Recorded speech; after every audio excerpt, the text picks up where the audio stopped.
If you like the story, you can support the author on Patreon. Link is in the description. Chapter 21, The Power of Money, Beyond Your Imagination. Uzumaki Kai saw the scene of the Kirigakure ninjas and took a deep breath. The power of money was truly terrifying. It hadn't been long, but at least half of Kirigakure's forces had already been wiped out. Though most were just genin and chunin cannon fodder. But so many had died. And what about the Uzumaki clan? Not a single one had died. The only issue was the pain transmitted back from the shadow clones after such prolonged explosions, which left them mentally fatigued. But otherwise, they were fine. After all, the Uzumaki clan had nothing if not massive chakra reserves and strong vitality. A short rest would recover them. They exchanged glances, seeing excitement in each other's eyes. Indeed. As expected of Lord Jun. This method was absolutely exhilarating. The only downside was how expensive it was. But the sound of explosions was so satisfying. However, the Kirigakure ninjas on the other side were not happy. Tattered and furious, they glared at the Uzumaki clan. How dare this small country know, how dare the Uzumaki clan be so shameless, using money to crush them. Especially Hoseki Gengetsu. He knew that no matter the outcome, his fate was sealed. Forget about the next Mizukage coming from the Hoseki clan. At this rate, he might even lose his position as village leader. Since when had the Uzumaki clan become so cunning? They were one of the two biggest fools in the shinobi world. How had they suddenly wised up? This wasn't like the Uzumaki at all. Could it really be the Hokage's scheming behind the scenes? He didn't dare test whether the Uzumaki still had enough money to throw around explosive tags. The power of the mutual multiplication explosive tags was too overwhelming. A single tag unleashed 10 times the force. And yet, the Uzumaki within the blast radius were all. Damn it, they were all shadow clones. Hoseki Genjutsu's fury erupted. They had been fooled by a bunch of idiots. How infuriating. He glared at the celebrating Uzumaki in the distance. They hadn't even won yet. Why were they cheering? Did they look down on the 5 great shinobi villages, the maritime superpower Kirigakure, or him, the second Mizukage? But he didn't dare issue another reckless order. If another round of explosive tags came, they'd really have to retreat to the village.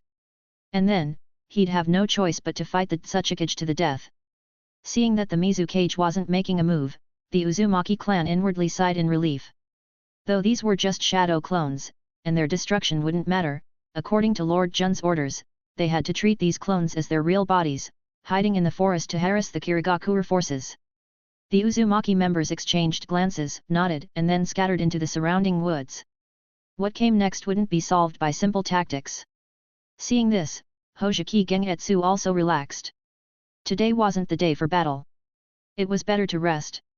Since the Uzumaki had retreated, the Kirigakure ninjas could find a safe spot to camp and prepare for the next engagement. But this war wouldn't end quickly.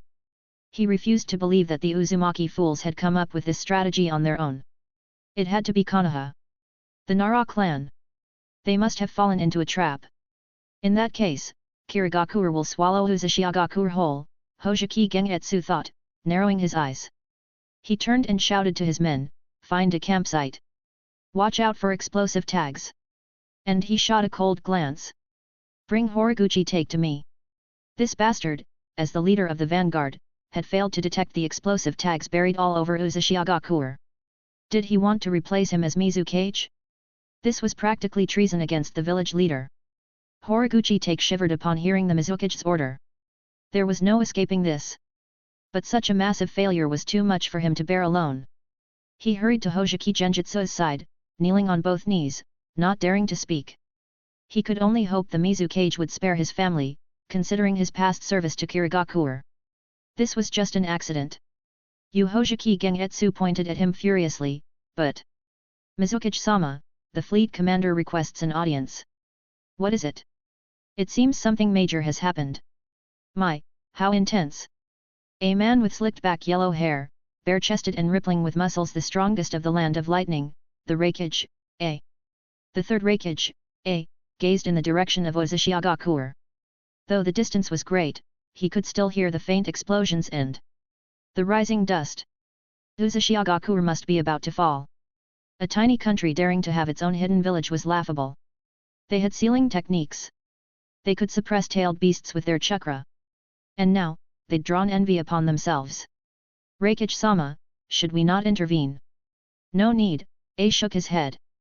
A hidden village without a cage or tailed beasts, one that's already sacrificed so much in war, doesn't require two great villages to act. Kirigakure alone is enough. But the sealing techniques? No matter. Kirigakure will hand them over. And I've already made arrangements. The tailed beast their village had acquired still needed a home. Perhaps this time, they could get a two-story villa with a garden. Yes. Raikage-sama. A stared at Uzumaki, an ancient clan on the verge of annihilation. He couldn't help but sigh. Indeed, weakness was the original sin. What enviable chakra and sealing techniques! Lord Jun. Uzumaki Kamaki spotted Uzumaki Jun, the clan head, and the elders, immediately lowering his guard and speaking respectfully. His eyes shone with admiration, especially toward Uzumaki Jun. It was unbelievable. Lord Jun was only 7 years old. How's the situation? Uzumaki Jun asked urgently. Though the massive number of explosive tags must have hurt Kirigakure badly. What if something unexpected happened? Uzumaki Kamaki took a deep breath to calm himself. The results. Indeed, the power of money was beyond imagination. Hearing Uzumaki Kamaki's report, Uzumaki Jun relaxed slightly. The situation was far better than he'd expected. But the coming battles would be even harder, as most of the survivors would be elite fighters. And the Uzumaki side were all weaklings. To hold off Kirigakure, they'd have to resort to that method. Otherwise, if Hojiki Gengetsu went berserk and decided to destroy Uzumaki at all costs, what could they do? Even if the adamant sealing chains could bind a tailed beast, the casualties from fighting the Mizu cage would be devastating. For Uzumaki future, they couldn't afford that. Without enough shinobi, how could they develop? Remember, hide at all costs. If you're discovered, relocate immediately. The next phase of the war wasn't about fighting Kirigakure head-on, but stalling for time until Kirigakure couldn't take it anymore, until the war ended. That was how Uzumaki would win. Yes. Chapter 22, Kanaha is not the Kanaha it used to be. What exactly is happening outside? The daimyo paced anxiously back and forth. The loud noises caused the entire island of Uzumaki to shake, making him extremely worried. That brat better not get into trouble. A woman with vibrant red hair and delicate features suddenly grabbed the daimyo's ear and shouted, "If you were so worried, why did you let him do this? He's still just a child." "Stop, stop, dear, so many people are watching." The daimyo quickly tried to calm his furious wife. "I didn't want to either. It was that brat's own plan. He's grown up and thinks he can make decisions without consulting his old man now." The daimyo gritted his teeth. "When I see him, I'll teach him a lesson for you. You dare!" The woman flared up in anger, her crimson hair seeming to bristle as she rolled up her sleeves, ready to hit him. "Fine, fine, I'll listen to you." The daimyo immediately surrendered. "I'll listen to you. It's all your fault. If not for your wrong decisions, Uzumaki wouldn't be in this mess." The woman sighed, her voice choking with sobs. Jun wouldn't have to take such risks either. The daimyo fell silent. This time, they really were at fault. If they had listened to Jun from the start and played dumb with Kanaha, refusing to send reinforcements, maybe Uzumaki wouldn't be in such danger now. "Are you really not going to the underground shelter?" the daimyo asked. "Even though this place is relatively safe, it's still the military headquarters." The woman shook her head firmly. "I was a chunin before. I can help." "Lord Daimyo, a shinobi has arrived outside," a Uzumaki shinobi suddenly reported. "Enemy or ally?" the daimyo exclaimed. Had their location been discovered? If so, things were bad. It would mean the front line was collapsing. They'd have to relocate immediately. "Ally? Chunin Uzumaki Naoki." An Uzumaki? Even if he didn't know who Uzumaki Naoki was, as long as he was from the Uzumaki clan, it was fine. "Let's go." The daimyo waved his hand. He needed to ask about that brat's condition. "Yes. Shinobi-sama." Uzumaki Kyoko watched as the Uzumaki shinobi carelessly tossed an unconscious comrade onto the ground. Worried, she asked, "What's wrong with him?" Were all shinobi like this? Treating their injured comrades so roughly? Wouldn't throwing him on the ground make things worse? This idiot is a disgrace to the Uzumaki clan. Uzumaki Naoki said angrily. He knocked himself out. As an Uzumaki, with their vast chakra and vitality, he actually fainted from just 2 waves of explosive tags.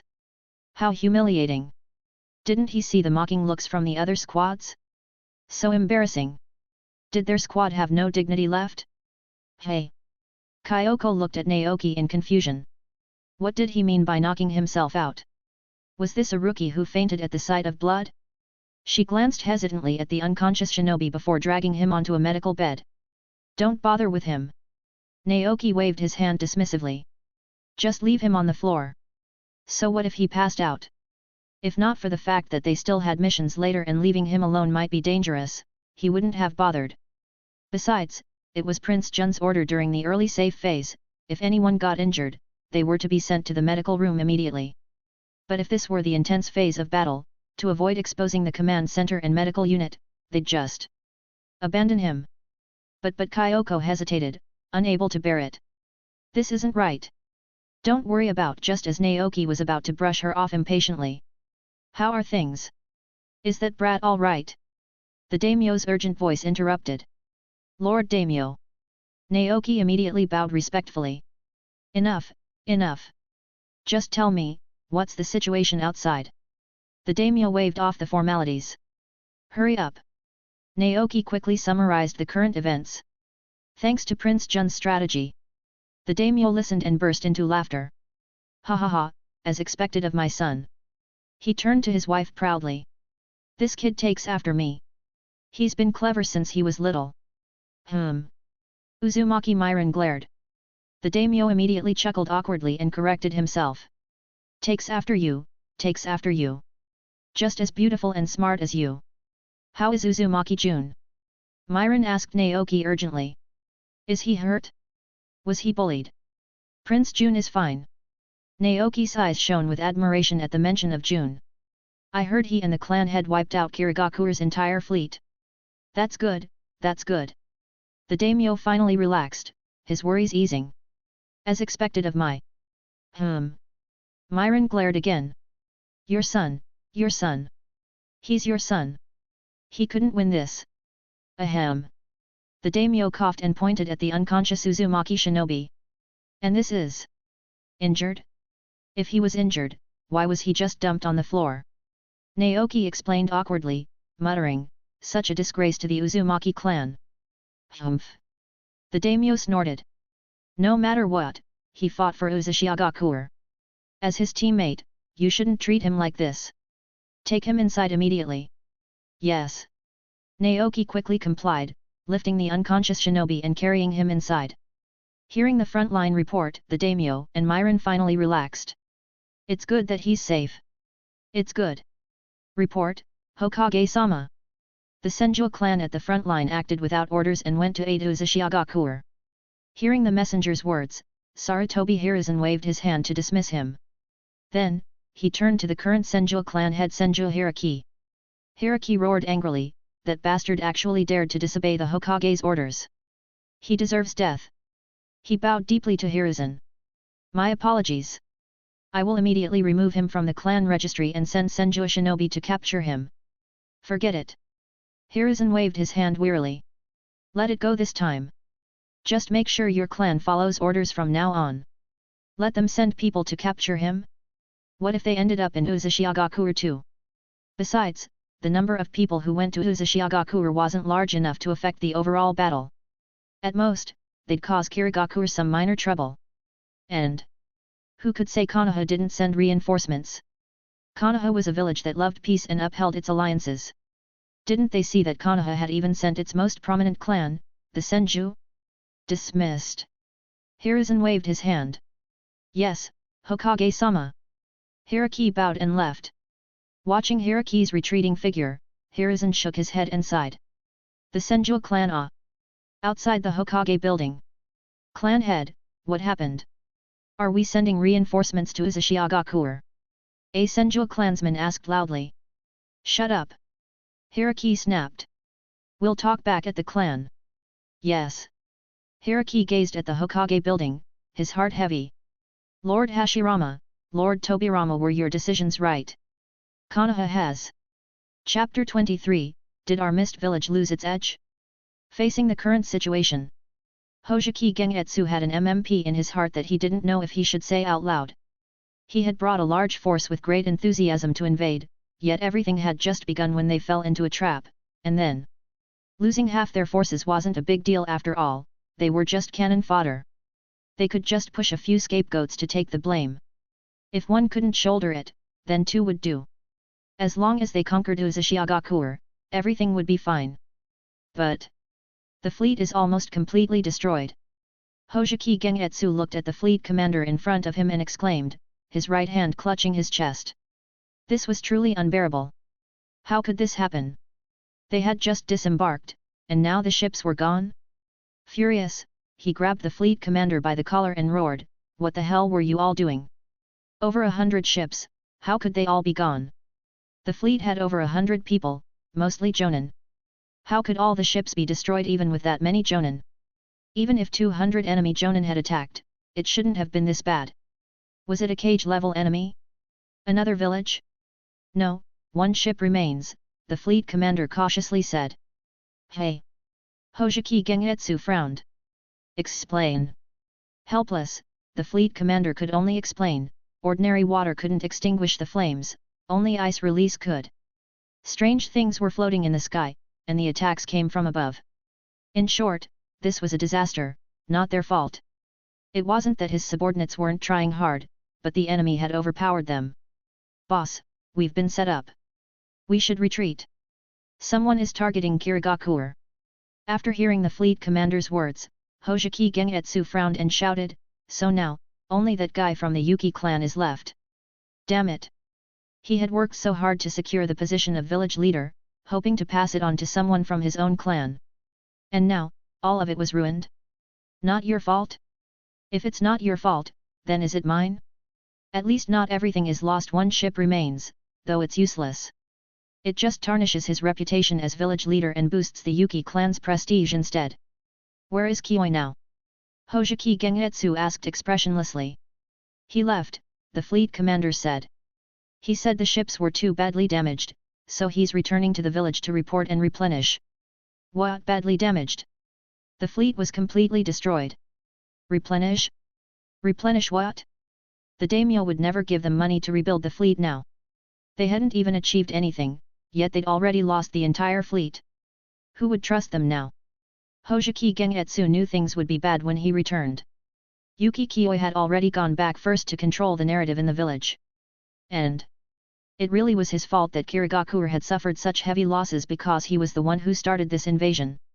Damn it, this was definitely not the Uzumaki clan he knew. Those blockheads from the Uzumaki clan couldn't possibly be this clever.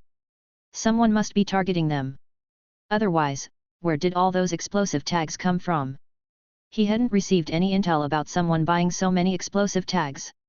What Hoseki Gengetsu didn't know was that Uzumaki Jun had been stockpiling those explosive tags for years. Boom! Suddenly, a loud explosion echoed through the camp, accompanied by violent tremors. What's going on? Was it an enemy attack? Hoseki Gengetsu stormed out of the tent angrily.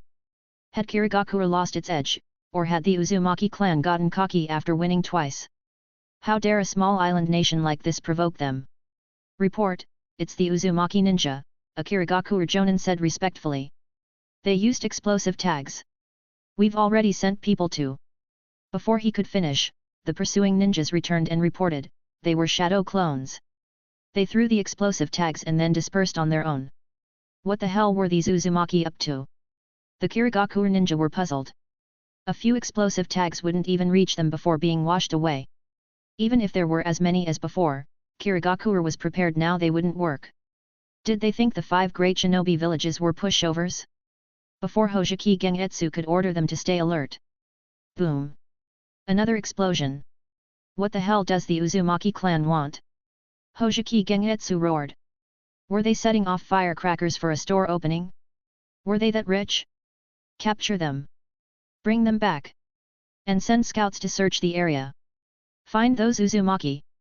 Damn it, who came up with this shadow clone tactic? It's disgusting. Yes. They've sent people out, Uzumaki Jun said, holding a telescope. Looks like Hojiki Gengetsu can't take it anymore and wants to find the Uzumaki.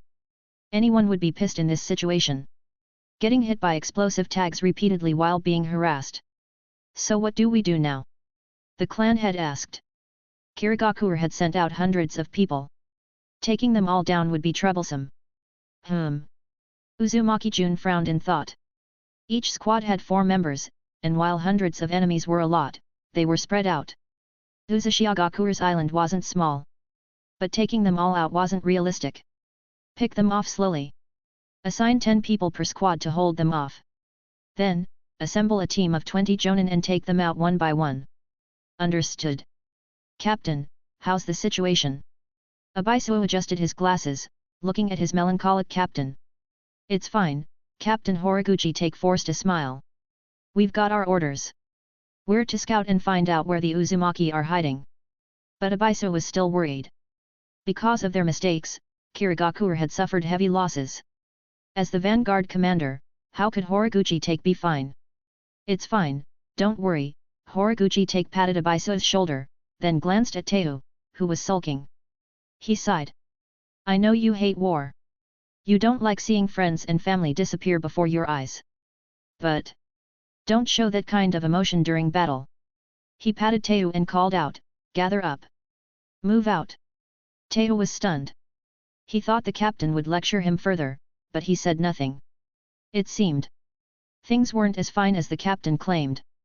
But Teu opened his mouth, then closed it again, lowering his head as he followed behind. Move out, Uzumaki Kai said to his clansmen. Remember Jun-sama's orders. He knew the mission wasn't as simple as it sounded.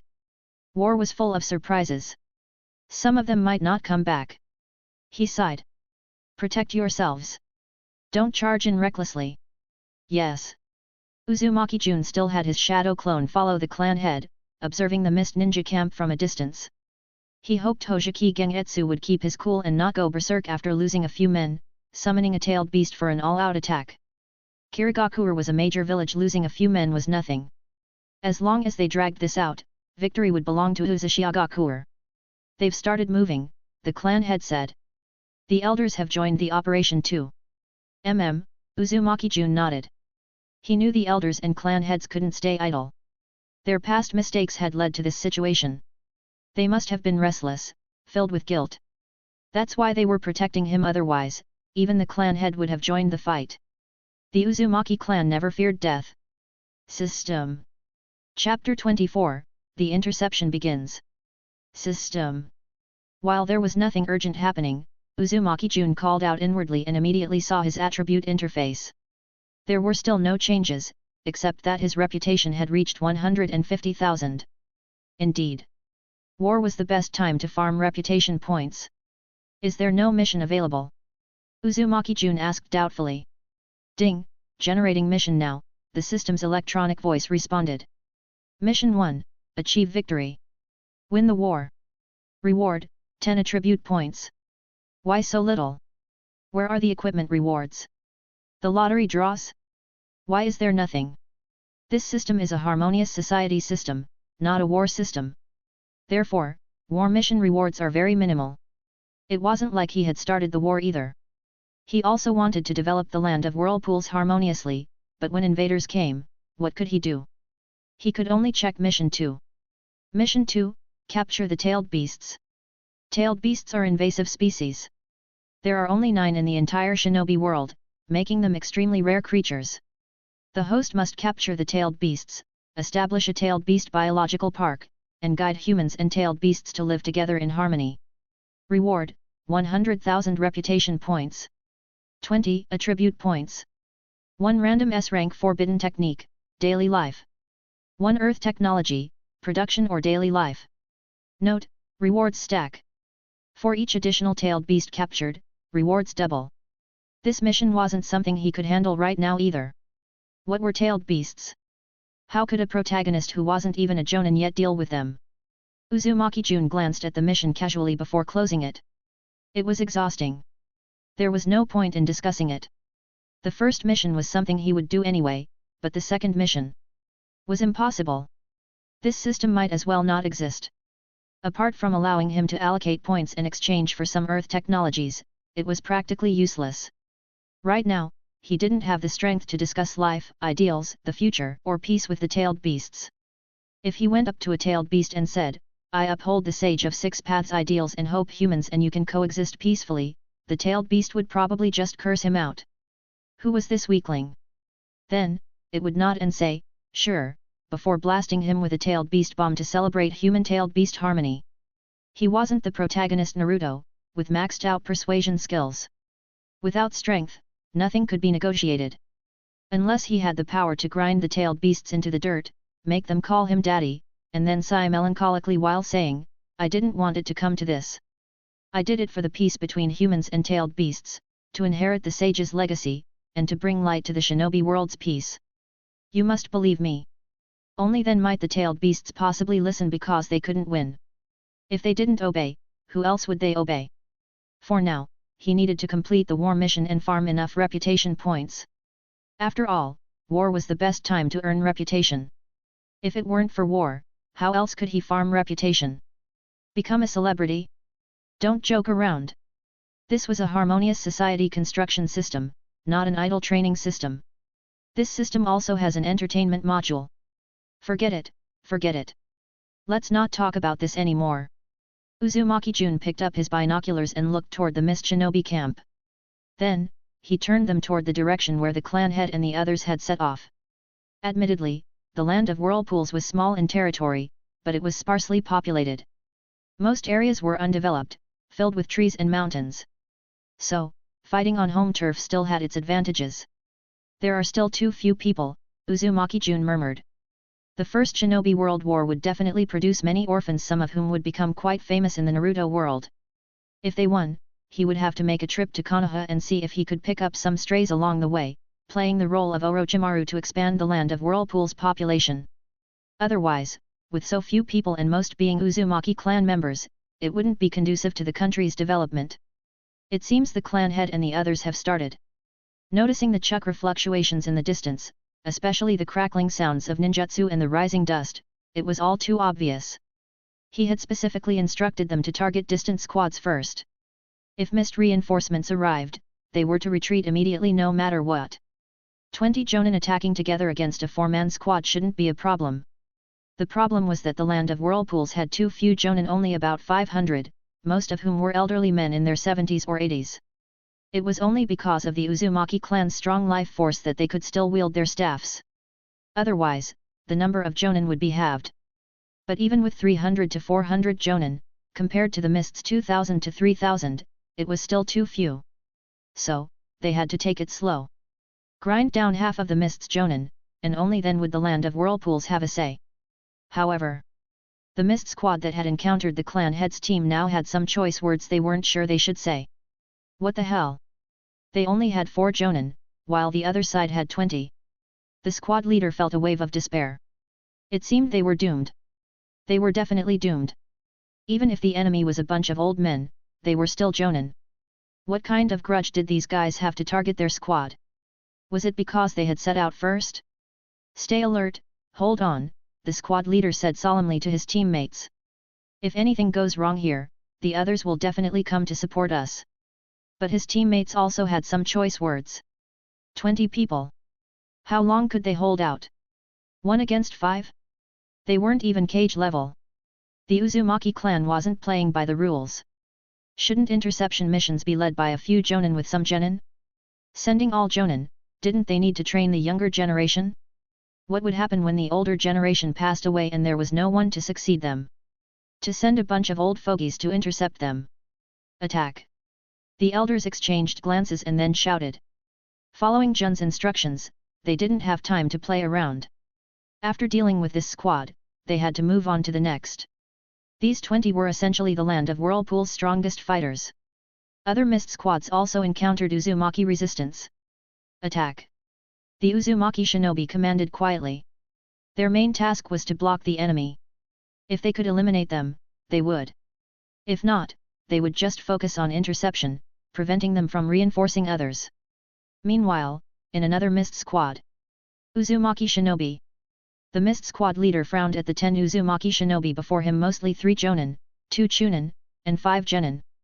It was manageable. Even if their 4 jonin couldn't defeat them, they could at least stall. After all, reinforcements would arrive eventually. Little did they know. Every other squad was thinking the same thing. Abaisu, prepare to retreat. The vanguard squad leader stared intently at the surrounding Uzumaki shinobi, his back pressed against his teammates. Don't get reckless. Captain Abaisu opened his mouth to say something but was cut off. Don't wait for reinforcements. The leader's eyes swept over the Uzumaki shinobi 3 jonin, the rest chunin and genin. For other squads, this might not be a problem, but for them, it was over. Their squad only had 2 jonin and 2 chunin. There was no way they could win. The others are probably in the same situation. All trapped in Uzumaki interceptions. The Uzumaki shinobi were also stunned. Why was this squad so weak? Weren't they all supposed to be jonin? It seemed the first kill wouldn't go to the clan head's team but to them. Attack! The Uzumaki shinobi ordered. Teihu no longer dared to complain. What the hell? If he kept this up, he'd lose his life here. He hated war, it was just too much. Too many people had died. Way too many. When the Uzumaki shinobi clashed with the vanguard squad leader, his expression froze. It's you. He remembered now. This mist shinobi was from the vanguard squad. With skills like these, you can't be a nobody. Who are you? This was definitely elite jonin level strength. Chapter 25, The Land of Whirlpools will surely win. Shuriken clashed with Uzumaki Kai's shuriken, sending sparks flying. Horiguchi Take frowned and said, "You are." The Whirlpool ninja before him was definitely not ordinary. Despite the Uzumaki clan being betrayed so badly by Konoha, they still had such strong fighters. Truly a clan with a 1,000-year legacy. Guard ninja of the daimyo Uzumaki Kai. Uzumaki Kai leaped back, disengaging from the fight, then threw the shuriken in his hand and swiftly performed a wind release technique. Wind release, wind cutter. However, Horiguchi Take dodged it. Glancing worriedly at his teammates not far away, he formed hand signs for a water release technique. Water release, water dragon bullet. This couldn't go on. His squad would be wiped out at this rate. He kept pulling out shuriken and throwing them, clashing repeatedly with Uzumaki Kai. Suddenly, he sensed chakra behind him. Wind release, wind cutter. Another jonin leaped out. Horiguchi Take's left arm was slashed. He glared at Uzumaki Kai and spat, "Dishonorable. A fair fight, yet someone ambushed him?" Where was the Uzumaki clan's pride? "You're the dishonorable ones, Mist Ninja," Uzumaki Kai retorted coldly, tossing another shuriken. Invaders. Seeing that the Uzumaki clansmen weren't consumed by rage or charging recklessly while shouting about honor, it seemed someone had given them psychological counseling. They weren't mindlessly rushing into battle. But who was it? Who was the one pulling the strings behind the Uzumaki clan? Abaisu. But then he saw Abaisu get hit. Horiguchi Take shouted in alarm, wanting to assist, but it was too late. Abaisu was stabbed in the back by a Whirlpool ninja's shuriken. Abaisu froze, blood gushing from his mouth, then collapsed. Abaisu. Seeing his comrade fall, Teihu cried out in grief. How many was this? How many had died? So. Gah. Teihu looked down to see a shuriken embedded in his chest. I really hate this. He lifted his head to gaze at the young Whirlpool ninja before him, but before he could finish, he collapsed. Teihu. Horiguchi Take watched another teammate fall, nearly breaking down. He unleashed techniques and shuriken wildly, knowing he wouldn't survive this. Even if he did, the village would make him the scapegoat. But Teihu and the others were still young. They shouldn't have died like this. They hadn't even had the chance to shine in the ninja world, yet their lives ended so abruptly. As more Whirlpool ninja surrounded him, Horiguchi Take suddenly calmed down. He could only hope that the village would spare his wife and child. The Mizukage seems to have realized something's wrong. Reinforcements have been dispatched, Uzumaki Jun said, lowering his binoculars. Signal the retreat. The clan head nodded and raised his hand to the sky. Wind release, retreat signal technique. After the signal was sent, Uzumaki Jun said, let's leave too. They've probably spotted our position by now. Such a conspicuous wind release technique would be impossible for the Mist Ninja to miss. It seemed he needed to find another hiding spot. Damn it, damn it! Hojiki Gengetsu was furious. The scout team he sent out had lost half its members. If not for the mist ninja realizing the danger early and sending reinforcements, even that half would have been wiped out. Where's Horiguchi take? Killed in action, a mist ninja reported quietly. Hojiki Gengetsu was silent for a moment, then sighed. Compile the list of casualties. The village won't forget their sacrifice. Though he had planned to make Horiguchi take the scapegoat, his death still stung. He had been a trusted subordinate, an elite jonin. Training a jonin was costly, let alone an elite one. But now he was gone. He couldn't pin the blame on a fallen hero. As Mizukage, he couldn't do that to his own men. Horiguchi Take's family would suffer if he did. No matter what, Horiguchi Take had been his loyal subordinate. Since he had died for the village couldn't treat him poorly. Otherwise, morale would plummet. Who is it? Who's advising the Uzumaki clan? Hojiki Gengetsu clenched his fists. Just wait until I find out who it is. Then. All units, rest. We resume tomorrow. Today had been disastrous. They needed to rethink their strategy. Without reinforcements or supplies, the mist forces would eventually be wiped out. Achoo, achoo. Uzumaki Jun rubbed his nose. Who was thinking about him? Haha, the Mizukage must be fuming now, the elder laughed. Who knew war could be fought like this? No headquarters, no large formations, no need to defend the rear, just relentless harassment. Though the damage wasn't overwhelming, the psychological toll was satisfying. Next, don't let the mist village rest, Uzumaki Jun said after some thought. Focus on explosive tags for now. Hold off on the oil jars. The current situation was ideal. Hojiki Gengetsu hadn't committed too many troops, which suited the Whirlpool country's strategy. They were outnumbered. If the mist village was pushed too hard and abandoned their camp to scatter, the Whirlpool country wouldn't have enough ninja to stop them. If they discovered the tunnels and headquarters, it would be over. Keep them exhausted. If they send a small pursuit team, eliminate them. If it's a large force, Uzumaki Jun scanned the group. Run. As long as you live, there's hope. Yes, sir. No one doubted the young lord anymore. They all believed now, the land of whirlpools would surely win. How many Uzumaki died in the interception battle? Uzumaki Jun asked. War meant casualties. He didn't believe his protagonist aura would protect everyone. 2 jonin, 5 chunin, 1 genin. Compared to the mist's losses, it's not bad, the clan head said. Not bad? It was a miracle. Truly befitting the Uzumaki clan's genius, calm, clever, and sharp. Perhaps the Uzumaki clan's future lay with Uzumaki Jun. Uzumaki Jun fell silent, then said, record their names.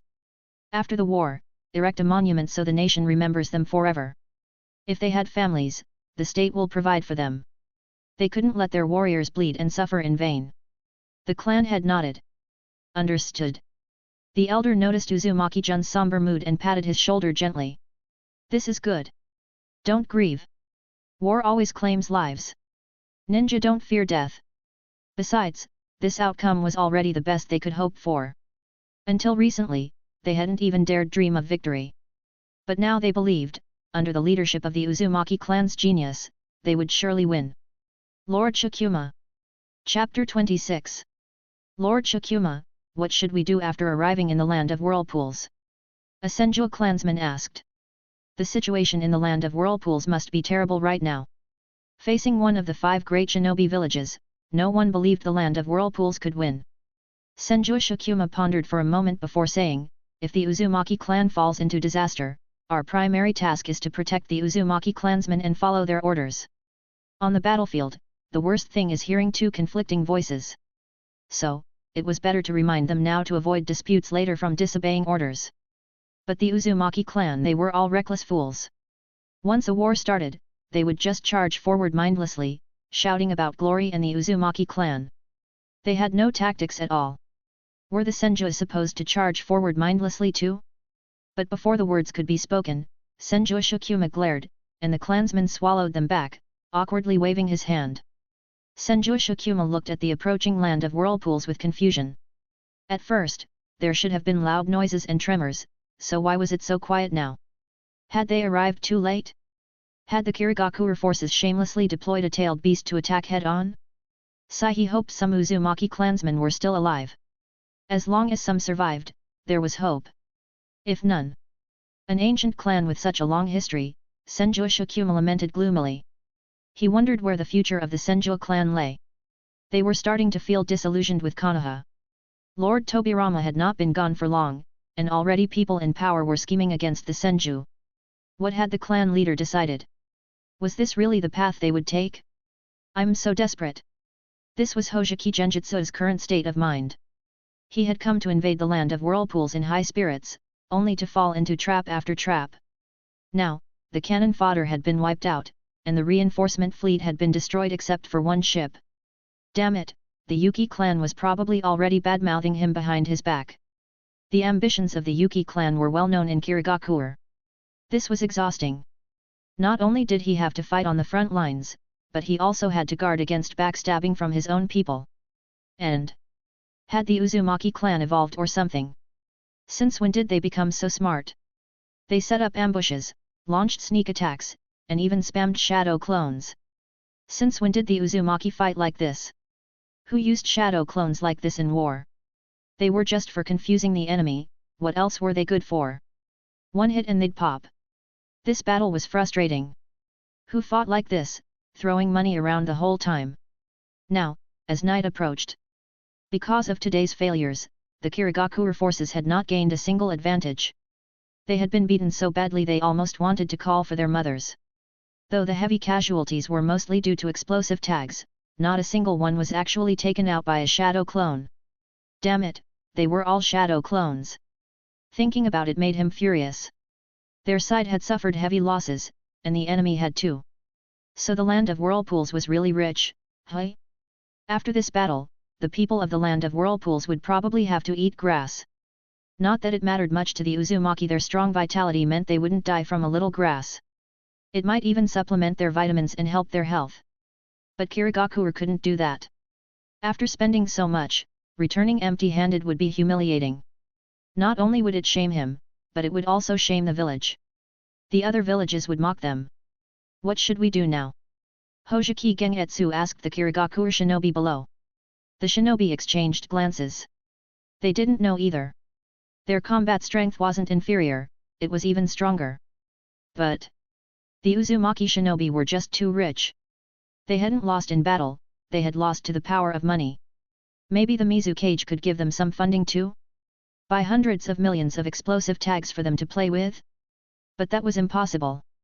Their Mizukage wasn't that generous. The Mizukage's advisor sighed. We lost because of arrogance. We lost because of poor intelligence. We were too careless.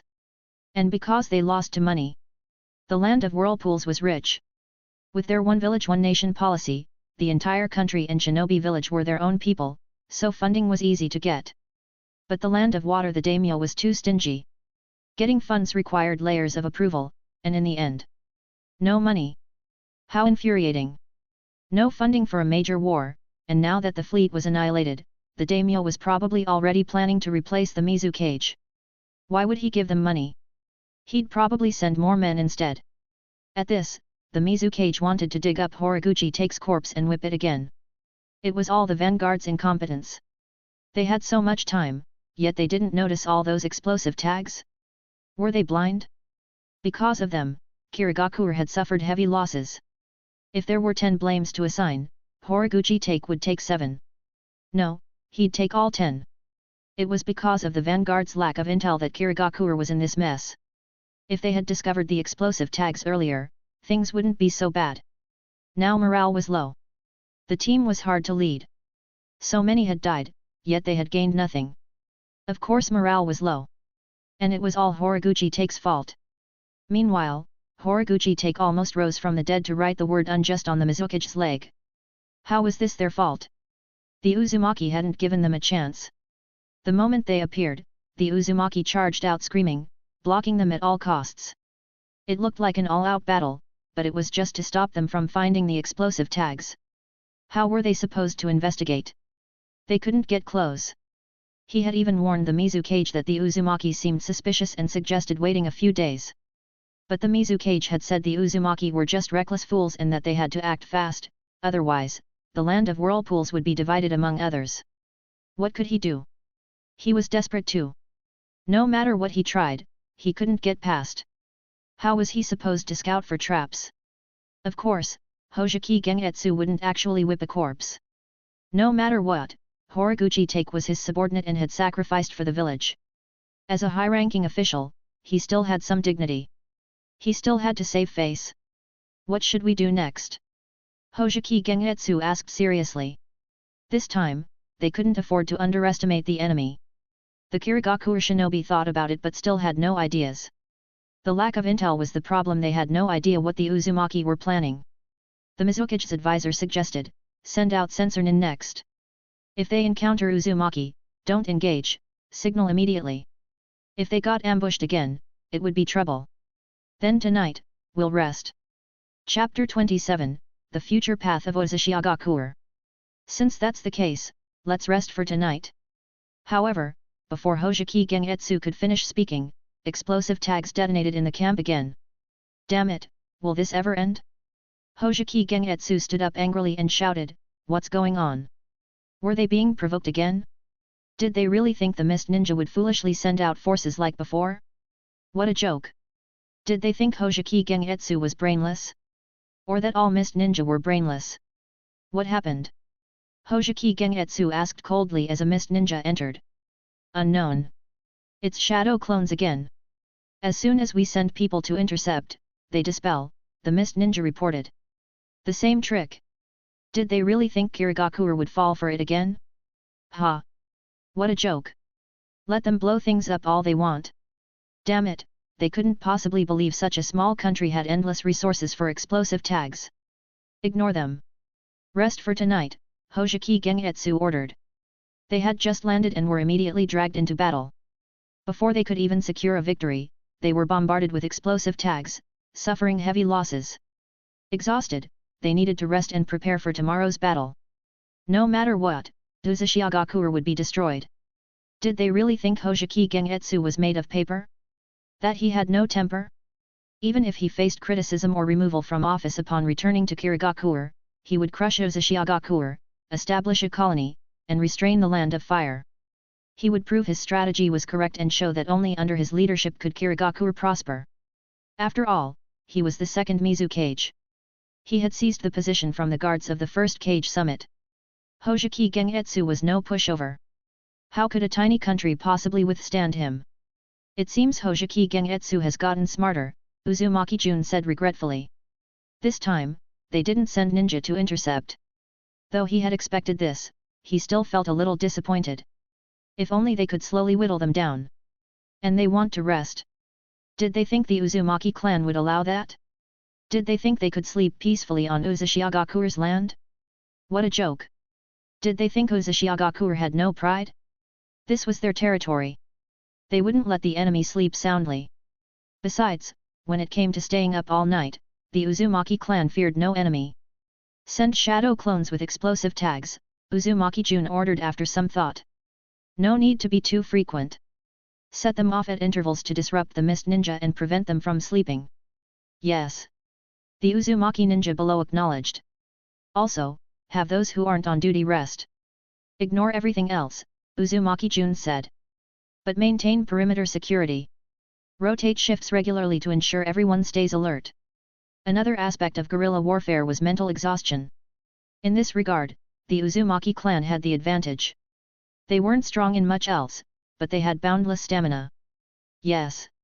With everything arranged, the clan leader and the elder approached, their smiles unwavering since the annihilation of Kirigakure's cannon fodder. Aren't you going to rest? The clan leader asked with a smile. Later, Uzumaki Jun replied. I want to see what Kirigakure does next. Besides, my real body is already sleeping.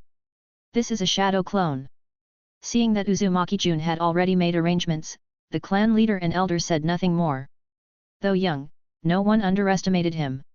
He was a mature child. They sighed regretfully. This was the result of their own poor decisions, trusting the wrong people. Fortunately, Uzumaki Jun was here. Otherwise, they wouldn't have known what to do.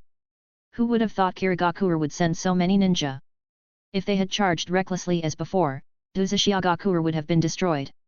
Though this war strategy was somewhat underhanded, it felt satisfying. Did they really think they could invade Uzumaki so easily? The clan leader sat beside Uzumaki Jun, sighed, and gazed at the sky wistfully. I wonder what path Uzumaki will take after this. Indeed, the end of the war was only the beginning. To others, the Uzumaki clan was a piece of fat meat, vast life force, incredible sealing techniques, chakra capable of suppressing tailed beasts. All of this was tempting. Even if they won this time, what about the next? Or the time after that? Others would surely strike again. This time, it was just Kirigakure. Next time, it might be two major villages joining forces. And with Kanaha, their so-called ally, lurking in the shadows, who knew when they might stab them in the back to claim their inheritance. Hearing the clan leader's words, Uzumaki Jun looked up at the sky. During his time here, he had also pondered how to develop Uzumaki. In this chaotic world, only a strong nation could ensure survival. But it wouldn't be easy. Why did the shinobi world wars happen? The official answer was the lack of trust and communication between ninja. History had taught them that isolating themselves from the masses was unsustainable. It would only weaken their vitality and productivity. Only by rooting themselves among the people and serving them could the nation develop and society achieve peace. Therefore, ninja must integrate into the productive forces. Because they had long been detached from the masses, ninja developed a sense of superiority, leading to indifference toward life and, consequently, war. Of course, another factor was profit. Training ninja required money. If they didn't kill, where would the money come from? Farming? Don't be ridiculous. Ninja only knew how to wield blades, not hoes. If Uzumaki wants to develop, it must start over completely, Uzumaki Jun said after some thought. Seeing that the clan leader and elder didn't interrupt but instead encouraged him to continue, he added, for example, Uzushio village should be abolished. A tiny land with a ninja village, a population of just over 100,000. It was a joke. The clan leader and elder frowned but still didn't interject. Though they didn't understand Uzumaki Jun's reasoning, the one village one country system had been proposed by the god of shinobi. Hadn't he ended the warring states period? If the ninja village was abolished, where would ninja come from? Establish a new system. Train ninja under the nation's name. Uzumaki Jun said. It wasn't that Hashirama's one village one country system was bad after all, it had ended the warring states period. But it had also escalated conflicts from individual skirmishes and small group battles into full-scale wars between nations. Once such wars broke out, they became large-scale ninja battles. Though the scale was controlled, more people died. Moreover, once ninja formed groups, class divisions emerged. Over time, problems would multiply. Thus, the most suitable system for Uzumaki now was an imperial system. Only by centralizing power could Uzumaki develop. Ninja should be trained as soldiers, instilled with ideological education from childhood to understand that power existed to protect the people and the nation. Additionally, ninja must not be detached from the masses. Ninja education must be popularized so that ninja would no longer be mystified but accepted by the people. At the same time, Uzumaki must absorb refugees. The population is too small to develop properly. Chapter 28. Ninjas can no longer distance themselves from the masses. Whenever there is free time, they must help with farming and contribute to developing production. What if they stay away for too long and lose touch? What if they all start dreaming of becoming creators?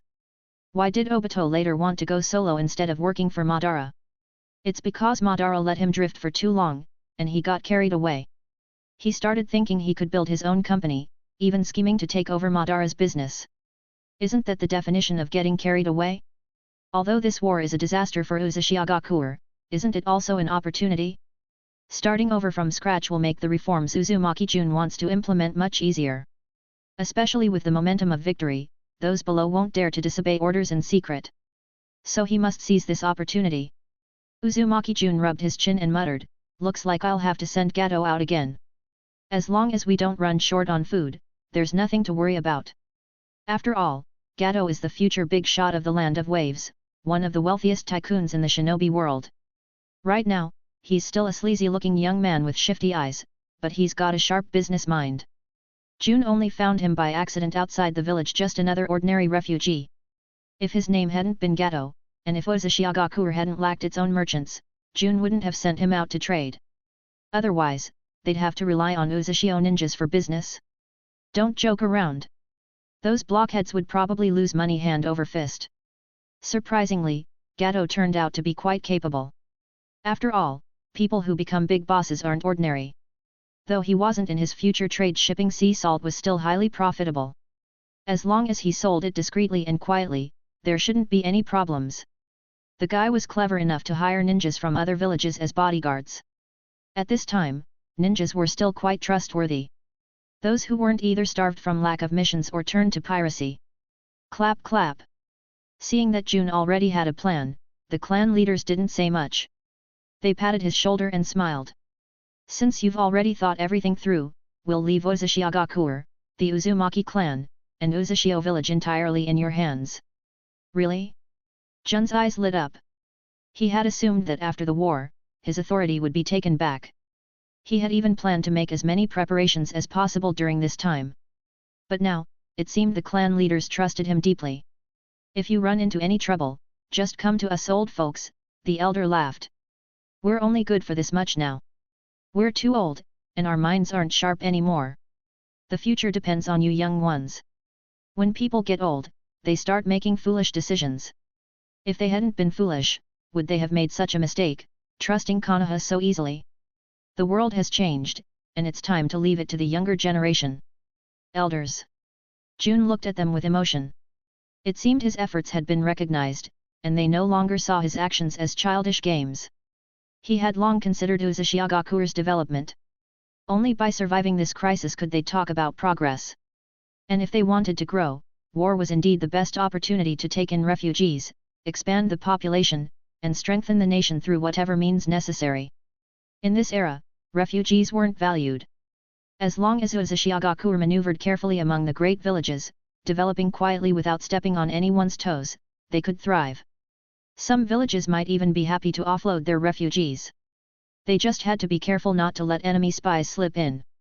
By the time other villages realized, wait, we're fighting tooth and nail for scraps, and Uzumaki has grown this much, it wouldn't matter anymore. If they wanted a fight, so be it. By then, Uzumaki would be strong enough to stand its ground. So the development strategy was simple: boost production and nurture talent. With enough food and people, Uzumaki would fear no nation. As for things like stopping shinobi wars, maintaining peace, or saving tragic characters, that wasn't something Uzumaki could afford to do yet. They were still too weak. Not only were the 5 great villages eyeing their sealing techniques, but there was also Madara lurking in the shadows. Honestly, for an old man dragging his worn-out body around just to chase his dreams, it was downright inspiring. If someone his age could still fight for his ideals, what excuse did anyone else have to laze around? Feel guilty yet? So Jun had to be careful. Madara was watching from the shadows, stirring chaos. Why would he want to interfere? Did he want Madara to crush him and then go looking for an heir for his Rinnegan? Please. There was no way Uzumaki could take on Madara right now. Even if he was old and frail, he was still unbeatable. If not for the fact that Madara's dream was downright ridiculous, Jun might have even considered taking Nagato to him. They could have worked together to achieve their dreams.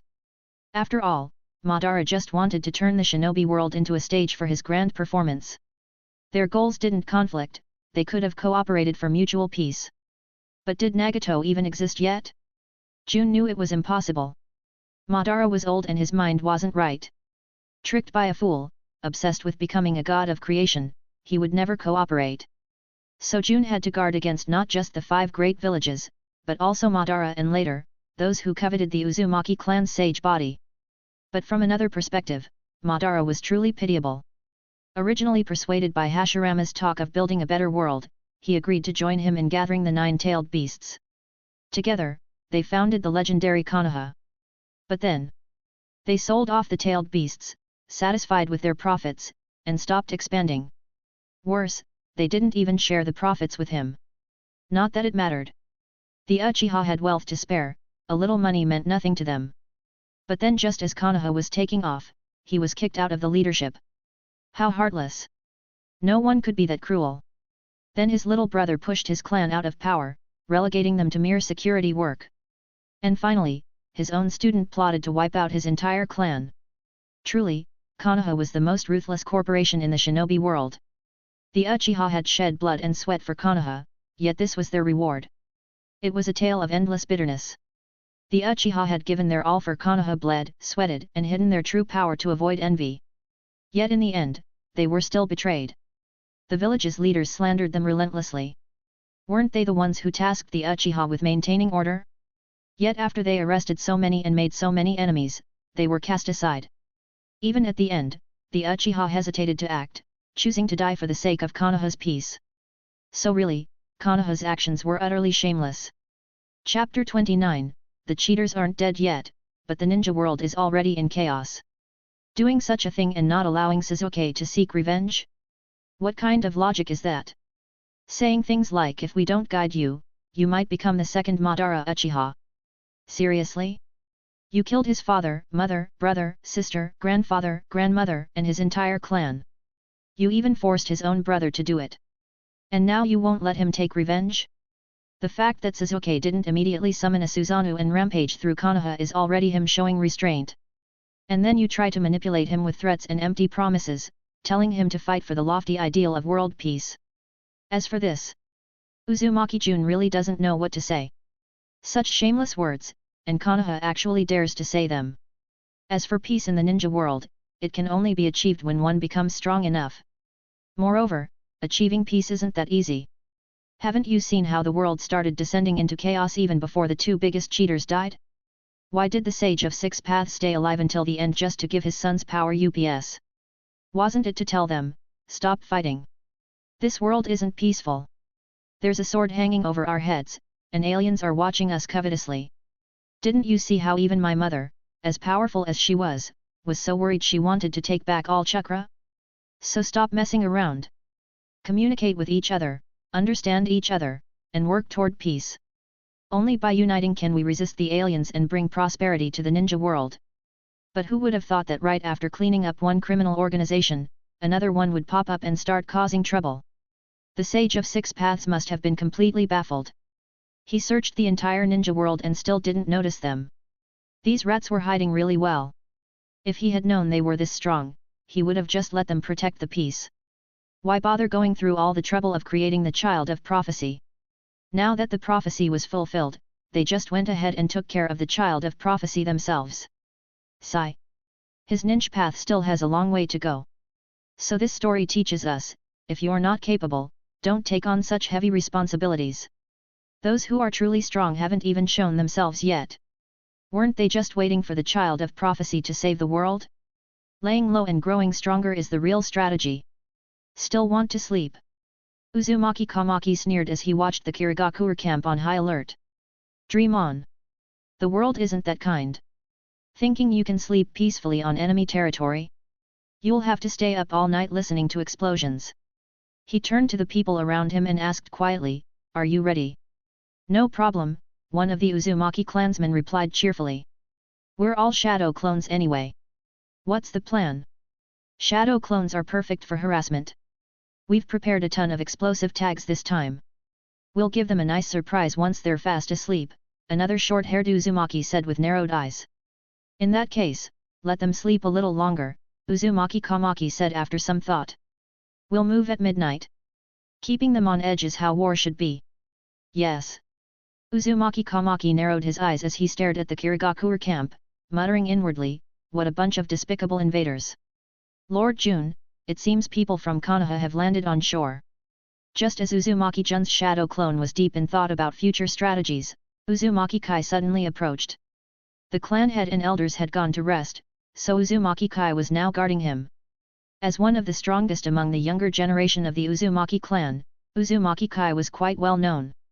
Kanaha. Uzumaki Jun frowned. What were they doing here at this hour? Coming to scavenge the spoils? Seriously? The Uzumaki clan isn't even wiped out yet, and they're already rushing to inherit the remains? How shameless can they get? Most of the clan's wealth was already spent on explosive tags, and the treasury was nearly empty. A cold glint flashed in his eyes as he said to Uzumaki Kai, I'll go wake up my main body now. Then, he dispelled the shadow clone. Uzumaki Kai opened his mouth, about to ask if they should inform the clan head and elders, but he quickly dismissed the idea. The clan head had already said that everything was to follow Uzumaki Jun's orders now. Besides, Lord Jun's decisions had never been wrong so far, so he must have his reasons this time too. But what were the Konoha ninja doing here? Weren't they done with us? Didn't they refuse to send reinforcements? Showing up now could only mean trouble. As for them suddenly having a change of heart and coming to help? Yeah, right. Did they really think the Uzumaki clan was stupid? Uzumaki Kai smirked coldly. Kanaha better not try anything funny now, or they wouldn't get off easy. The Uzumaki clan wasn't to be trifled with. Even if there was an agreement with Lord Hashirama, if they dared to act shamelessly, Uzushio wouldn't hold back. What's going on? Suddenly, the clan head appeared beside Uzumaki Kai and asked with a frown. After a moment's thought, Uzumaki Kai explained the situation. Kanaha. The clan head muttered, his brow furrowed. The situation was finally turning in their favor. All they had to do was starve out the Kirigakure forces. They couldn't afford any disruptions now. And Kanaha? Ha! Who still trusted them? Gather the elders. We'll go take a look, the clan head said after some deliberation. He absolutely wouldn't allow anything to happen to Uzumaki Jun. If Kanaha wanted to interfere, they shouldn't blame Uzushio for being ruthless. Yes. Lord Shikuma. A Senju clansman frowned when Senju Shikuma suddenly stopped them. What's wrong? Now that they'd landed, shouldn't they be looking for the Uzumaki clansman? Time was of the essence. Senju Shikuma frowned and scanned the surroundings before saying in a low voice, "There's someone here." Someone. Immediately, the Senju clansmen tightened their grips on their kunao, alert. Had the Uzumaki clan already been wiped out? Were these Kirigakure ninja or Uzumaki survivors? If it was Kirigakure, they were in danger. Were they going to be killed before they could even act? Come out! Senju Shikuma called out sternly. We've already spotted you. Show yourselves. But there was no response. The surroundings remained deathly silent. Seeing that no one answered, Senju Shikuma tightened his grip on his kunao. If things went south, he'd strike immediately.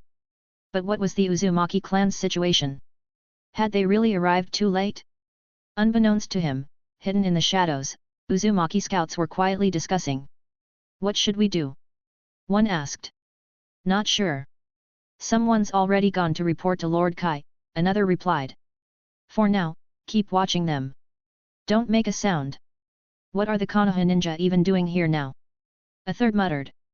Under Lord Jun's leadership, we're guaranteed victory. Why are they showing up? Shut up.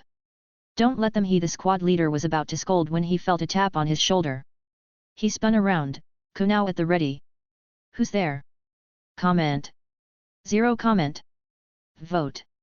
Chapter 30, Chapter 30, This is why the Senju clan was sold out. Seeing the newcomers, the leader of the Uzumaki clan members felt his worries ease. He spoke respectfully, Lord Jun, clan leader. How's the situation? Uzumaki Jun took over the position and pulled out a telescope to observe the Konoha arrivals who had just landed. What were they doing here so late at night? Unclear, but their forehead protectors confirm they are from Konoha, the Uzumaki clansman said coldly. That Uzumaki symbol on their foreheads was nothing but a mockery to their clan. They even have a clan crest. Uzumaki Jun frowned as he scanned the group. There weren't many, just over 30 people. But what were they here for? This crest looks familiar. A clan crest. Hearing this, the clan leader also grew puzzled. Many ninja clans in Konoha had their own crests, but this one. It seems to be the Senju clan's crest, Uzumaki Jun suddenly realized. Indeed, the clan leader nodded solemnly. They're all members of the Senju clan. But why are they here? Should we go ask? Uzumaki Jun considered. Since there were no other Konoha ninja, only Senju clansmen, maybe it wasn't a bad thing? Just as the Senju clan grew impatient and prepared to take action, a voice broke the silence. Friends of the Senju clan, what brings you here? That voice is Senju Shikuma's pupils contracted. The Uzumaki clan leader's voice. He was very familiar with it. It was the same voice that had once come to Konoha begging for help, only to be rejected. The same voice that had pleaded with the Senju clan to honor Lord Hashirama's promise of mutual support. It seemed the Uzumaki clan's situation wasn't as dire as imagined if they still had people guarding this place. Senju Shikuma inwardly sighed in relief. Seeing the Uzumaki clan leader appear before them, the Senju members exchanged glances. Then, Senju Shikuma spoke, "Uzumaki clan leader, we mean no harm. We're here to help." To help? The clan leader was stunned. Hadn't their leader abandoned them to their fate? Why send people now? Though the number was rather small. Did Kanaha send you, or did someone else? Uzumaki Jun suddenly asked. This needed to be clarified. Otherwise, Kanaha might be up to something again. It was crucial for the Uzumaki clan to lose all hope in Kanaha, only then could they move forward. Naive people in this chaotic world, without the destiny of a prophesied child, would have died long ago. Especially when dealing with an organization as deceitful as Kanaha. Blind trust could lead to a knife in the back at any moment. Hearing the question, Senju Shikuma was taken aback. He turned to see a child around 7 years old, likely a genin from Uzushio. But... how rude! The adults were talking, yet this child interrupted. The current commander of the Uzumaki clan in Uzushiagakure. Uzumaki Jun, the clan leader explained, noticing Senju Shikuma's confusion. He oversees all duties of the Uzumaki clan at present. Senju Shikuma's pupil shrank. A child so young? Unless the Uzumaki clan had gone senile, this child must truly be capable. Before he could ask further, Uzumaki Jun spoke again. Did Kanaha send you, or was it someone else? Senju Shikuma forced a bitter smile. Though he wished to mend the friendship between Kanaha and the Uzumaki clan, he decided to be honest. Kanaha did not send us. The Senju clan acted on its own. But it was pointless now. If they claimed Kanaha had sent these 30 people as reinforcements, it would only embarrass the 5 great shinobi villages. The ninja of Uzushiagakure weren't fools. Hearing this, Uzumaki Jun frowned in thought. Just as expected. Kanaha hadn't sent reinforcements, the Senju clan had come on their own. This was actually a good thing. Right now, Uzumaki Jun wanted no ties with Kanaha. Any connection would only cost them dearly in the future. We deeply appreciate the Senju clan's assistance, Uzumaki Jun stepped forward and said gratefully. For them to come now, despite everything, was truly remarkable. Help in desperate times was far more valuable than support in prosperity. Especially for a major clan like the Senju, going against the Hokage's orders to aid Uzushio was no small matter. Though he suspected the Senju clan leader was probably being lectured by the Hokage right now about the will of fire and Lord Hashirama's ideals of peace. No wonder the Senju clan was eventually wiped out by Konoha. Damn it! What use were ninja who didn't obey orders? This time, not only would Danzo have objections, but the Hokage himself must be displeased. Sure, your clan produced the first and second Hokage, and I, the third, was the second student, but did you have to be so reckless? Did my authority as Hokage mean nothing? Disobeying orders on the front lines, what would others think? If everyone acted like this, how could I lead? If another clan pulled something like this, valuing personal bonds over missions, they'd have to be crushed. Otherwise, discipline would collapse. Thinking this, Uzumaki Jun's mind began working. Could he possibly recruit the Senju clan? After all, if they returned to Konoha, the third would just waste them. Better to stay in Uzushiagakure and contribute to the world's prosperity, creating happiness for the people. Surely, Lord Hashirama would approve, wasn't this his dream? Moreover, most Uzumaki were wind and water nature users, while the Senju specialized in earth and water. Uzushiagakure was sorely lacking earth-natured ninja. Road construction, mountain moving, earth nature was incredibly useful. But this would have to wait until after the war. Now wasn't the time. No one believed Uzushiagakure could survive against Kirigakure. The land of whirlpools was too weak, practically just a single clan. That was why the Senju clan's willingness to send people to their deaths was so commendable. He subtly signaled the clan leader to arrange rest for the Senju members. They could discuss missions tomorrow while observing Kirigakure's response. And seeing the Senju's reinforcements, Uzumaki Jun suddenly had an idea. Maybe they could trick Kanaha into a trap. Move out. Seeing that the night had grown dark, Uzumaki Kamaki decided the time was right. After a full day of exhaustion, Kirigakure's forces were probably fast asleep by now. But dreaming of sleep? How about everyone enjoying some fireworks instead? If not for Lord Jun's order to only use explosive tags, he'd have loved to try gasoline bombs. Rumor had it their flames couldn't be doused with water.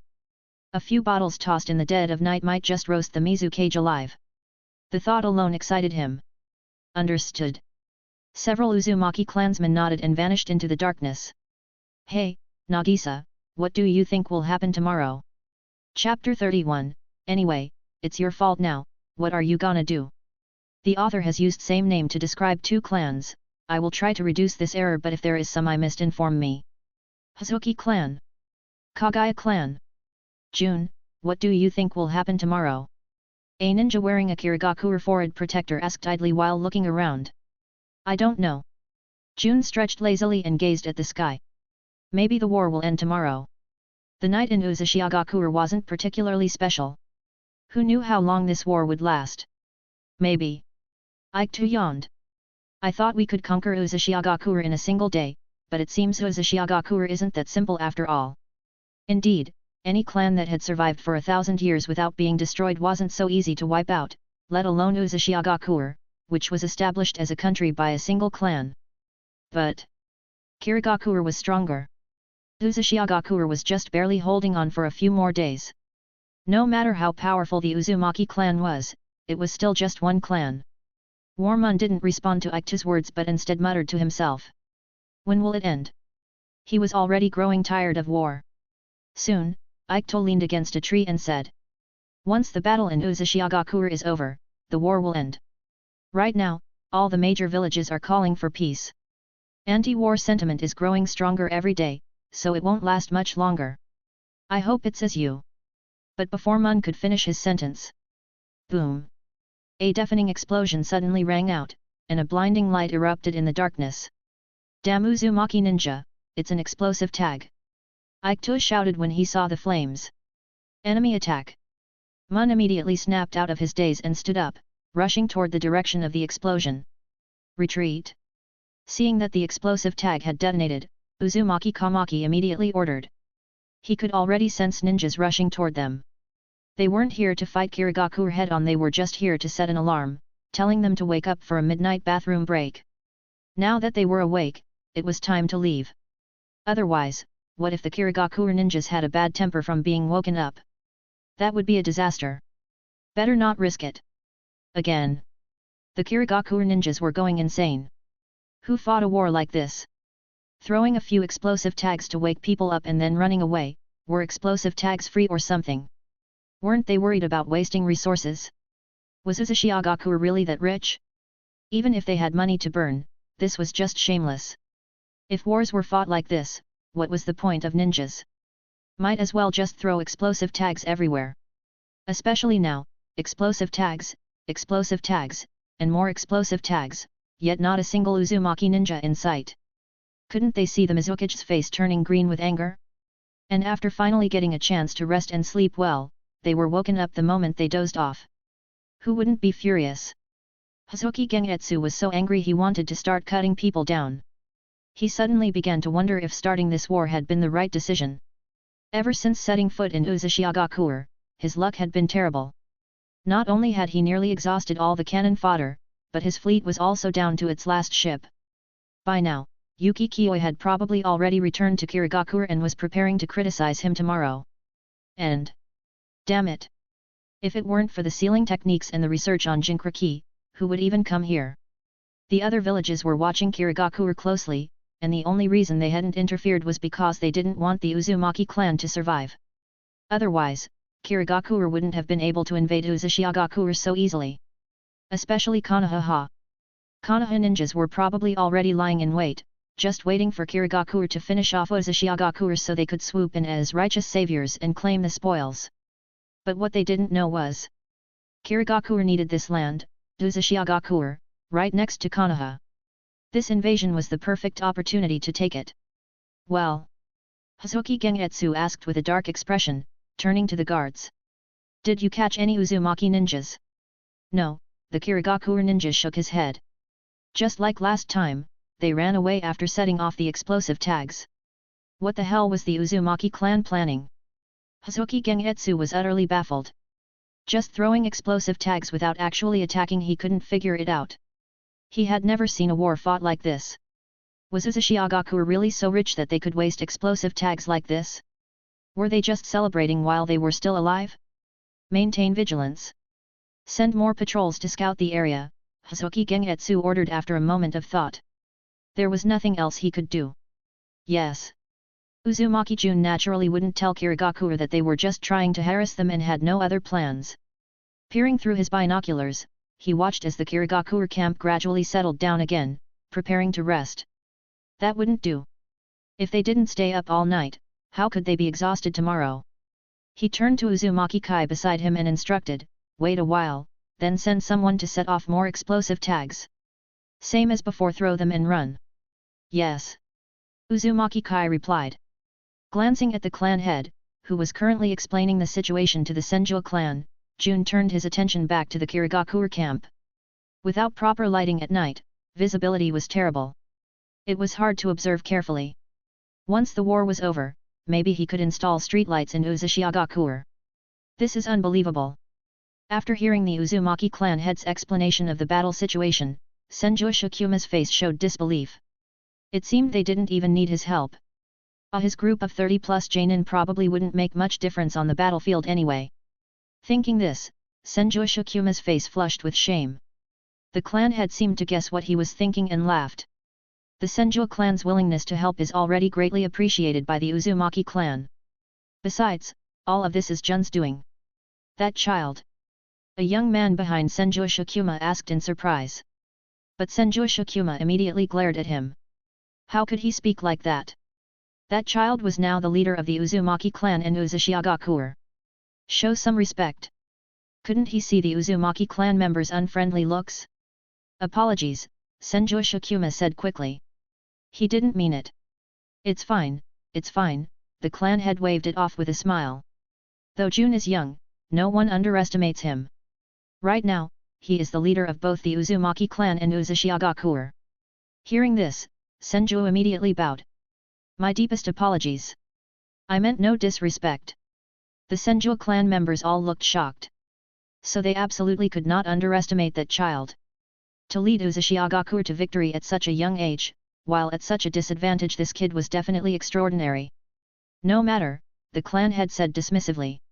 As for your arrangements, we'll wait for Jun to decide. Then, narrowing his eyes, he added, here, everyone follows Jun's orders. I hope you understand. Of course, Senju Shikuma shook his head. From this moment on, the Senju clan will obey Lord Jun's commands. On the battlefield, conflicting orders were the worst. So despite the Uzumaki clan head's bluntness, the Senju clan didn't take offense. Some things were better said clearly to avoid disasters, especially in a war of annihilation like this, where even the smallest mistake could be fatal. Chapter 32, Can't Take It Anymore, Let's Fight. Early morning. The ecological environment of the land of whirlpools was quite good. No smog, plenty of trees, mountains, and water. The air was so fresh. Or perhaps it could be said that the entire shinobi world's ecological environment was excellent. After all, the shinobi world had an advantage that Earth did not: chakra, a pollution-free, renewable energy source. Because of this, wildlife was quite abundant here. Some animals even developed intelligence, refined chakra, and evolved into rare creatures summoning beasts. Of course, there were also a small number of ancient lineages that possessed secret techniques. They forcibly occupied areas with lush greenery and fresh air, paid no taxes, did no labor, and after living comfortably for a long time, declared themselves the three great sage regions. Hojiki Gengetsu and a group of Kirigakure higher UPS sat around a round table. Everyone was yawning, with dark circles under their eyes, looking like they had overworked themselves the night before. Their spirits were low. Cough, cough. Hojiki Gengetsu lightly coughed twice, signaling them to perk up. They were still in the middle of a war. What was the point of looking half dead like this? Did they still want to fight or not? Did they not want to continue? No, they had to fight. Otherwise, wouldn't this entire mobilization to invade the land of whirlpools be a complete loss? Not only would his position as Mizukage be stripped away, but even his clan would suffer in the village. So, whether they wanted to or not, they had to fight. They needed to pull themselves together. Once they succeeded, they could have titles and positions as they wished. However, everyone knew they were at war. But if you stayed up for 3 nights straight while listening to firecrackers for 3 days, how would you feel? Even the god of shinobi would probably break down. Not only were their spirits low, but their moods were also irritable. Hadn't they noticed the Kagaya clan members starting to brandish their bones? They were going crazy. 3 days without any real action, just fighting clouds of dust that made bang sounds. It was exhausting. The Hazuki clan had never encountered something like this before. In the past, they just had to roar, pull out their bones, and charge forward. But ever since they started slashing at balloons, they felt like they might not even be able to lift their bones anymore. Now, the Kirigakure shinobi turned red-eyed whenever they heard a bang sound. They wanted to run away. Explosive tags would explode. Even shadow clones would explode. After listening to it for 3 days, everyone felt sick. They had developed an allergy to the sound of bang. And now they were being told to perk up? Don't joke around. They didn't even know where the Uzumaki shinobi were hiding. It was all just shadow clones. The Kirigakure shinobi had something they wanted to say but didn't know if they should. They felt like they could take on 10 Uzumaki shinobi right now, all Jonin level. This was too much. Even if you were rich, you couldn't fight a war like this. Setting off firecrackers all night was disturbing the peace. Now, with their spirits low, even performing ninjutsu felt sluggish, stuttering along. Hojiki Gengetsu, dark circles under his eyes, looked solemnly at the Kirigakure shinobi present. This couldn't go on. Now he understood what the Uzumaki were trying to do. They were crushing Kirigakure's morale. How malicious! Couldn't they see morale was already weakening? What was war fought with? Tactics, money, and morale. Now that morale was almost completely drained, how were they supposed to keep fighting? Did everyone just not want to fight anymore? That wouldn't do. Did he, the Mizukage, still want to keep his dignity or not? The Mizukage's advisor frowned as he looked at everyone present. Forget about the higher UPS, the lower ranks were in even worse shape. At the tail end of the war, anti-war sentiments were already spreading among the shinobi. Add to that the fact that they had gained nothing from this entire operation, and anyone would be fed up. Perhaps we've fallen into a misunderstanding. The Mizukage's advisor propped his chin on his hands, speaking thoughtfully. Oh? What misunderstanding do you think we've fallen into? Hojiki Gengetsu asked immediately upon hearing someone propose a solution. Right now, silence was the worst. Any idea was better than nothing. Whether it was useful or not, just saying it out loud was good enough. It would at least help distract everyone. The first reason we Kirigakure have ended up in this situation is that we underestimated the enemy, the advisor said seriously. Now was the time for the Mizukage's brain to speak. Yes. Right. The advisor makes a good point. However, everyone responded half-heartedly. They had heard this days ago, and it hadn't made any difference. The enemy still used shadow clones as they pleased. The second reason is that this is their home turf, the advisor continued. The Uzumaki shinobi are native to this land. They know it better than we do, so hiding is easier for them. They might even have traps set up that we don't know about. The advisor scanned the room, frowning. Haven't you noticed? Ever since we set foot in the land of whirlpools, nothing has gone according to plan. In short, they had been led by the nose by a bunch of reckless idiots. They had been too confident, thinking a group of reckless fighters would only charge head first. Who knew they would actually use tactics? Usually, one reckless fighter was manageable, but a group of them was guaranteed to be uncontrollable after all. Battle cries were contagious. Who would have thought the entire Uzumaki clan's reckless fighters could stay so calm? That was so un-Uzumaki-like. Everyone nodded. That made sense. From the moment they landed until now, the plan had been completely derailed. Originally, they had intended to fight a bunch of reckless idiots head-on, but instead, the enemy switched to harassment tactics. But plans couldn't keep up with changes. If they charged in recklessly now and fell into a trap, what then? As if sensing everyone's concerns, the advisor spoke again. Everyone is worried about the Uzumaki clan's traps, but have you considered that our situation is different now from when we first landed? Different? How was it different? Was it their exhausted expressions? That was certainly different. They all looked like their souls had been drained. Seeing everyone's strange looks, the advisor nearly broke out in a cold sweat. What were they all thinking? People. The number of people is different, Hojiki Gengetsu suddenly said solemnly. He seemed to have realized something. People? A lot of people had indeed died, mostly from explosive tags. That was the Mizukage's fault. He had to take responsibility. Pay compensation. Seeing that the Mizukage had figured it out, the advisor nodded seriously. Yes, many have died, but the ones left are all elites. So our situation is different now. At this, everyone seemed to understand. So that was it. A lot of cannon fodder had died, but it didn't matter. The Uzumaki clan was small in number and not particularly strong. Kirigakure could still overpower them. Even if there were traps, with so many of them left, they could react in time. Exactly. To break out of this situation, we need to disrupt the Uzumaki clan's plans, the advisor said gravely. They couldn't let the enemy control the pace anymore, or Kirigakure might end up completely outmatched. But how do we break the current deadlock? The Mizukage asked, frowning. Fight head-on. Chapter 33, If we can screw over Kanaha, why not? Just go all out. The Mizukage's assistant scanned the room at everyone who was deep in thought and said, every time we send people to scout Uzumaki-Gakure's situation, we run into their ambushes.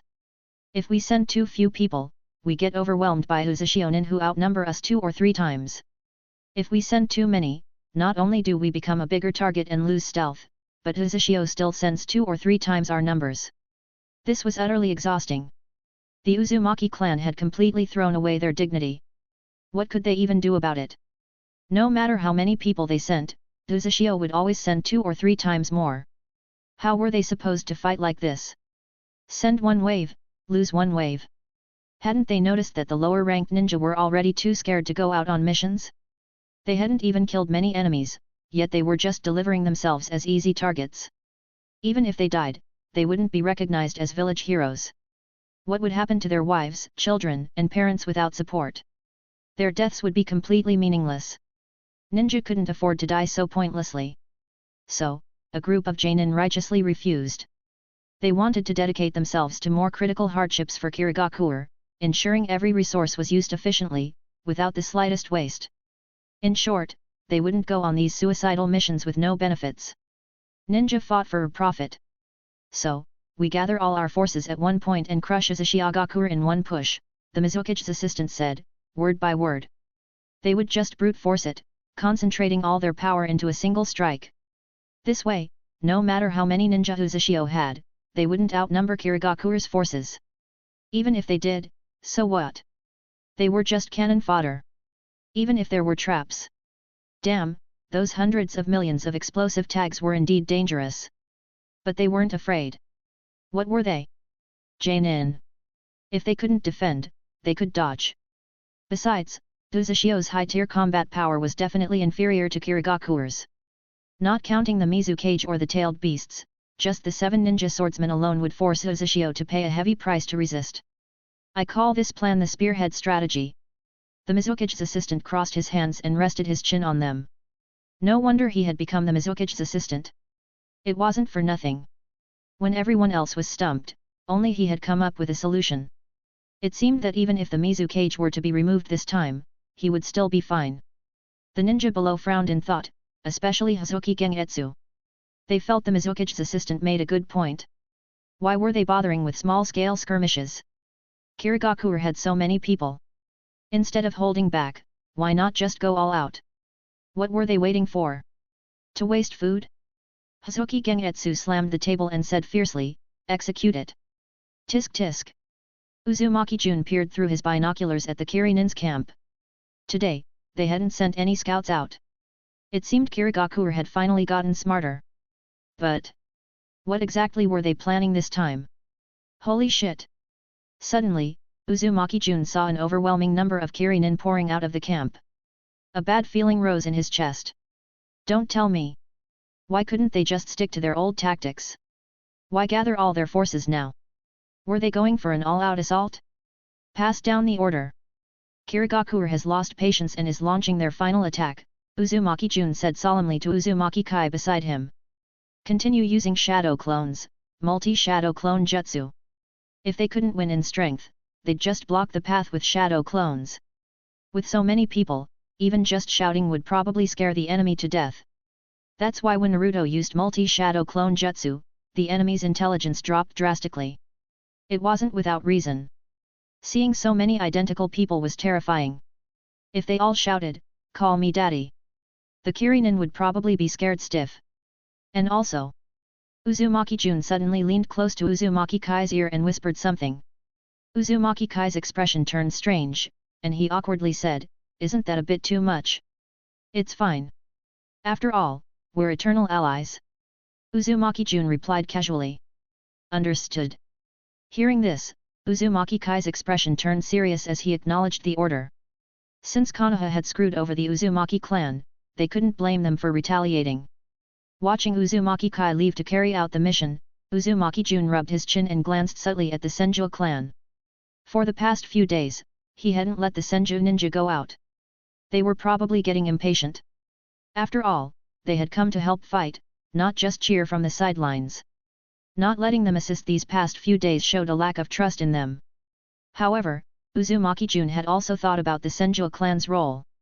30-some people wouldn't make much difference in a large-scale battle, but they had backing.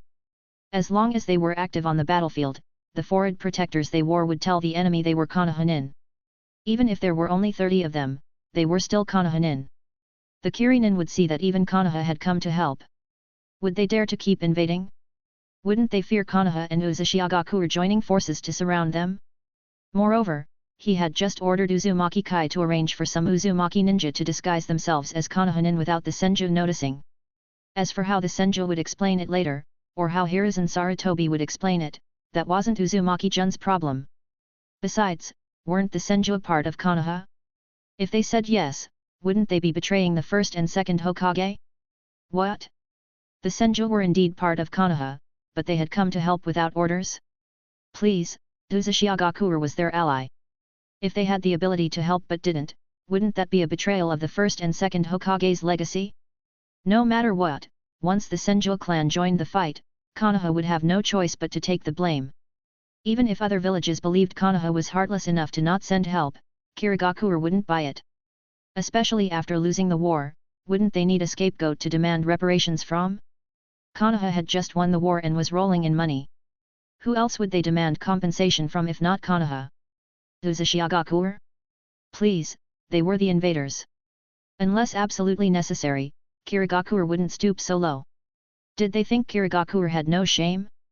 In any case, Uzumaki Jun was determined to pin this mess on Kanaha. Not doing so would be a disservice to himself. Who told them to covet someone else's assets? Sorry for making you spend money. My apologies. As for what would happen if Kanaha didn't inherit anything in the end? Not his problem. The Uzumaki clan wasn't even dead yet, and Kanaha was already eyeing their inheritance. How shameless could they be? So, Hiruzen Sarutobi would only smile on the surface and say that Kanaha and Uzumaki were eternal allies. They had the ability and the duty to protect their allies' interests and safety. As for what he was really thinking inside, Uzumaki Jun didn't care. As long as Uzumaki survived, being called a few names was nothing. Chapter 34, Indeed, the treacherous Kanaha. Jun, I heard Kiri has launched the war. The elder asked with a worried expression as he walked over. Do you need us old folks to step in? How did it suddenly come to a decisive battle? It's only been 3 days. Doesn't Kiri need to investigate Uzumaki details anymore? How can they give up halfway? Weren't we cooperating well the past few days? Can't they keep it up for a few more days? If they kept it up a few more days, Uzumaki wouldn't have to fear anymore. What a shame, the elder said regretfully. Uzumaki Jun looked at the elder with a mix of amusement and exasperation. What kind of logic was this? Did they think the enemy would foolishly keep sending people to their deaths? If Kiri was that stupid, the daimyo of the Land of Water would have long replaced them with a new ninja village. There is one thing I need your help with, Uzumaki Jun said after some thought.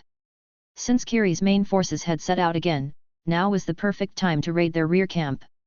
Why wait? Even if their rear camp had many people, so what?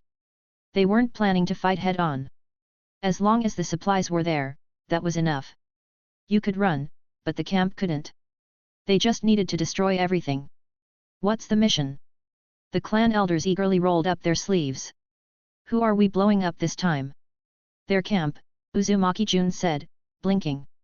While they're away, we'll destroy their food and supplies. Let them sleep in the wild and starve. That way, they won't have the energy to fight. Even if they had soldier pills, with so many people, they wouldn't last more than a few days. Since they were running low on gasoline bombs and explosive tags, they might as well use them on the enemy camp. These items were too scarce to make a big difference in large-scale battles anyway. I see. The elder's eyes lit up with excitement. Good, great idea. Don't worry, we won't leave them even a scrap of cloth. Uzumaki Jun shook his head. No need to go that far. Do what you can, but retreat immediately if there's danger. The Uzumaki clan was prone to excitement and charging in without thinking. Tactics? Strategy? None of that. They just hurled jutsu head-on. He was worried the elders would get carried away and charge recklessly, leading to heavy losses. These strong fighters were precious. They had to minimize casualties. Even after the war, having a few powerful ninjas in Uzumaki would bring peace of mind. Otherwise, he'd always feel like some shameless people were eyeing them, and without strong defenders, he'd feel uneasy. No problem, the elder said, grinning and narrowing his eyes.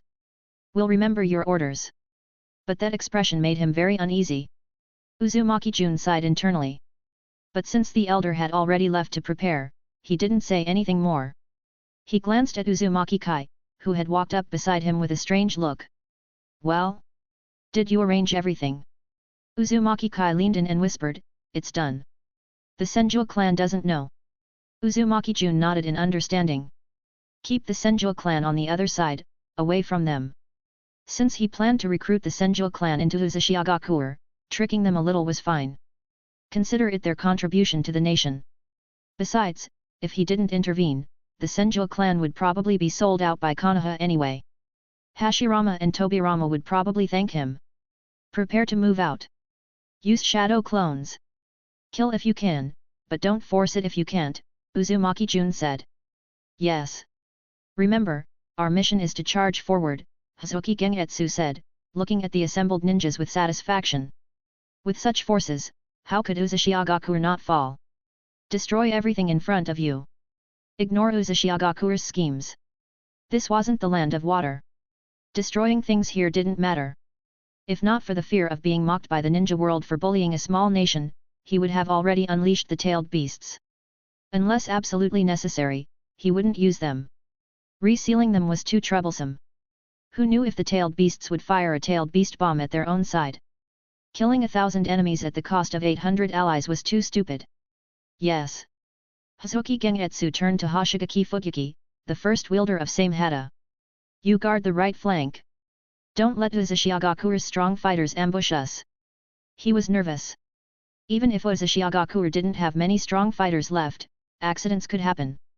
Having a quasi-cage level ninja like Kisame guarding the flank was perfect. Ame Arai Ringo, you guard the left flank. Yes. X2. This time, we will wipe out Uzumaki in one strike, Hazuki Gengetsu declared. They had dragged this out too long. Kiri was becoming a laughingstock. Destroy Uzumaki. Remember your mission. Uzumaki Kai whispered to the few remaining strong Uzumaki youths. Your real bodies will disguise yourselves as Konoha ninjas. Use shadow clones to harass the enemy. Understood. The Uzumaki ninjas shouted, but one raised his hand in confusion. But is this really okay? Kanaha is. No matter what, they were supposed to be Uzumaki allies. Uzumaki Kai, however, just smiled. We're doing this for Kanaha's sake. Otherwise, if they don't come to help, it'd be hard to explain. Oh. The Uzumaki ninjas nodded in realization. In that case, they'd just boost Kanaha's reputation. It wasn't like they were framing them. Wait, no. Kanaha was their ally. Of course they'd come to help. This was just to strengthen the bond between Kanaha and Uzumaki. Seeing that everyone understood, Uzumaki Kai nodded in satisfaction. In that case, move out. Yes. Anaki, most of Kiri's forces have set out. Should we act? The second elder asked. Not yet, the elder shook his head. We'll wait until the battle starts. Remember what our mission is. Understood. The elders nodded. Kill and burn, they knew how to do that. Especially those who had participated in the fleet destruction mission. They were even more excited. Anaki, what about those bottles? The elder smiled. Don't worry, Jun has prepared them. Then his tone turned serious. Our main goal is to destroy the camp. Remember, retreat immediately if there's danger. Don't forget Jun's orders. He had to remind his brothers. He knew how they were. If he didn't say anything, who knew what might happen? Dying wasn't the issue, but ruining Jun's plans would be disastrous. The elders' expressions turned solemn. They nodded firmly. Yes. Chapter 35, the famous multiple shadow clone intelligence reduction method lived up to its name. Just as all the mist ninjas were excited, howling, and charging forward without thinking, their inner voices constantly cursing, this is what war is. What the hell were we fighting the past few days? Catching mice. Multiple shadow clone technique. Multiple shadow clone technique. Multiple shadow clone technique. Suddenly, a swarm of Uzumaki ninjas appeared in front of them. The mist ninjas were instantly dumbfounded, their charging steps halting abruptly. Even Hojiki Gengetsu, the leader of the village, was completely stunned. What was going on? Why were there so many shadow clones? This wasn't like the past few days when there were only 3 or 4 or 7 or 8 shadow clones per person. Now, there were hundreds, even thousands per person. At a glance. Damn, it was an awe-inspiring sight. The mist ninjas' legs began to tremble. No wonder the Uzumaki clan was famous for their chakra. With such massive reserves, no wonder they could suppress tailed beasts. This amount of chakra was probably comparable to a tailed beast itself. No wonder the Mizukage wanted to exterminate them. How could anyone feel at ease with such a monstrous clan around? Just look at how they were being blocked from advancing. Holy crap! The numbers were terrifying. The mist ninjas started panicking. They couldn't win a group fight like this. What are you panicking for? Hojiki Gengetsu roared. They're just a bunch of shadow clones. They'll disappear with one hit. What's the point of having so many? Keep charging. The mist ninjas suddenly snapped back to reality. Damn it, they were just shadow clones. They posed no real threat. Why were they just standing there? Charge. The hidden mist village fears no threat. Charge. Once again, they howled and rushed forward.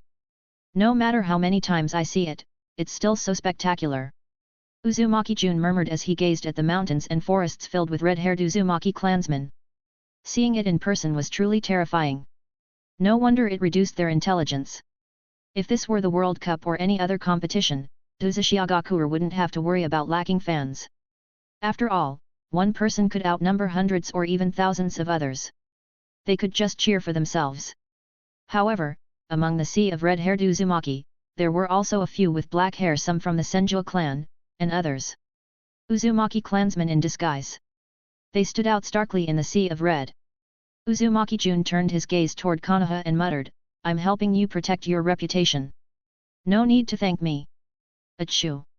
Achoo. Sarutobi Hiruzen rubbed his nose. It seemed his recent overworking had taken a toll. He needed to rest and recuperate these next few days. Regretfully, he turned off the crystal ball in front of him. Otherwise, he wouldn't have the energy to protect Konoha anymore. How is the situation in Uzumaki? Sarutobi Hiruzen asked Yuta and Kohara beside him. Not sure. No news has come back from the front lines yet, Yuta and Kohara replied without looking up as she organized the documents in front of her. What about Danzo? What's he up to? Sarutobi Hiruzen took a puff from his pipe. It seems he sent Root on a mission, Yuta and Kohara said, looking up seriously. Are you really sure about this? Sarutobi Hiruzen sighed. For the sake of Konoha, we have no choice. Yuta and Kohara fell silent for a moment before asking, what about the Senju clan? No matter what, the Senju clan had defied the Hokage's orders.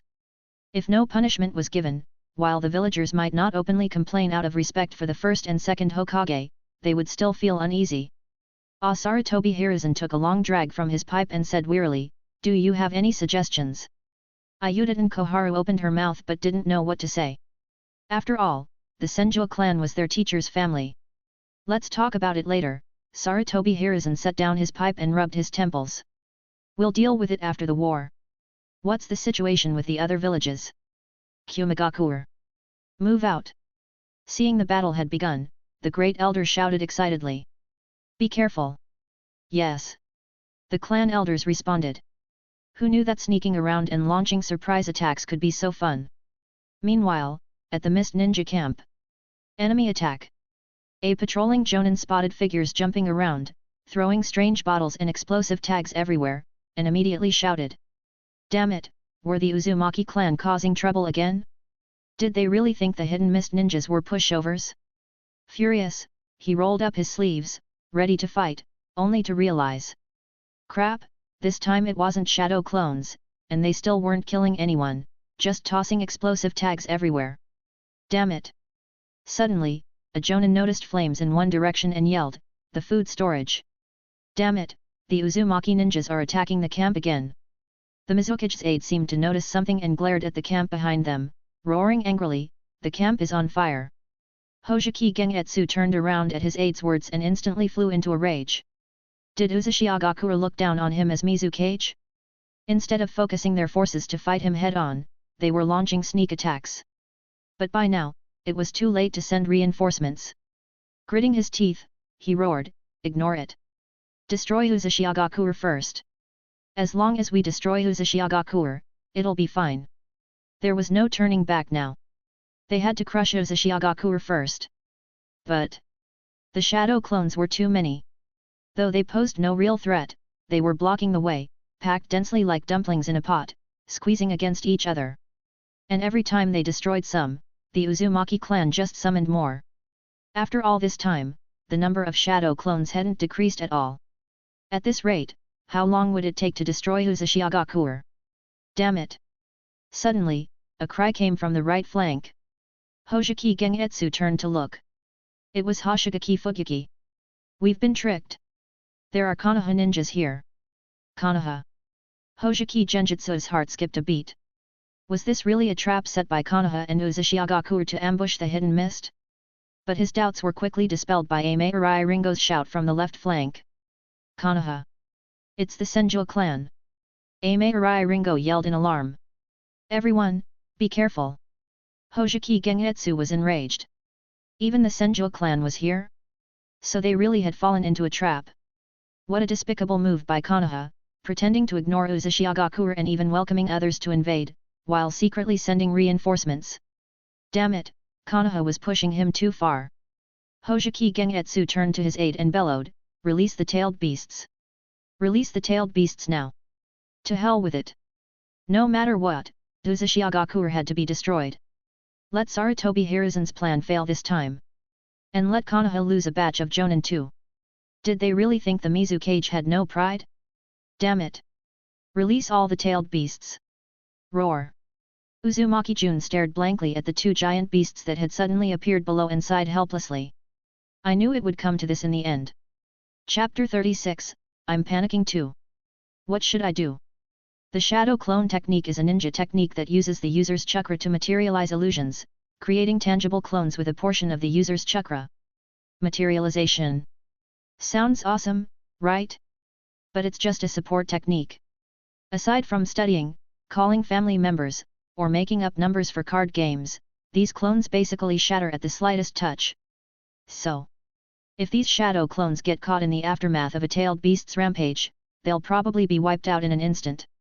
And that's not even considering two enraged tailed beasts. The 3 tails Isabu and the 6 tails Seiken, 2 tailed beasts brought by Kirigakure and Konoha. How could they not be angry? One was happily swimming in the ocean, the other was lazily sleeping in a cave, but then they ran into 2 freaks. How unfair is that? We weren't bothering anyone, why couldn't everyone just live their own lives? But these 2 freaks treated the tailed beasts like toys, tossing them around while waving pokeballs and shouting, "Become my Pokemon." Who could tolerate that? So the tailed beasts had no choice but to fight back.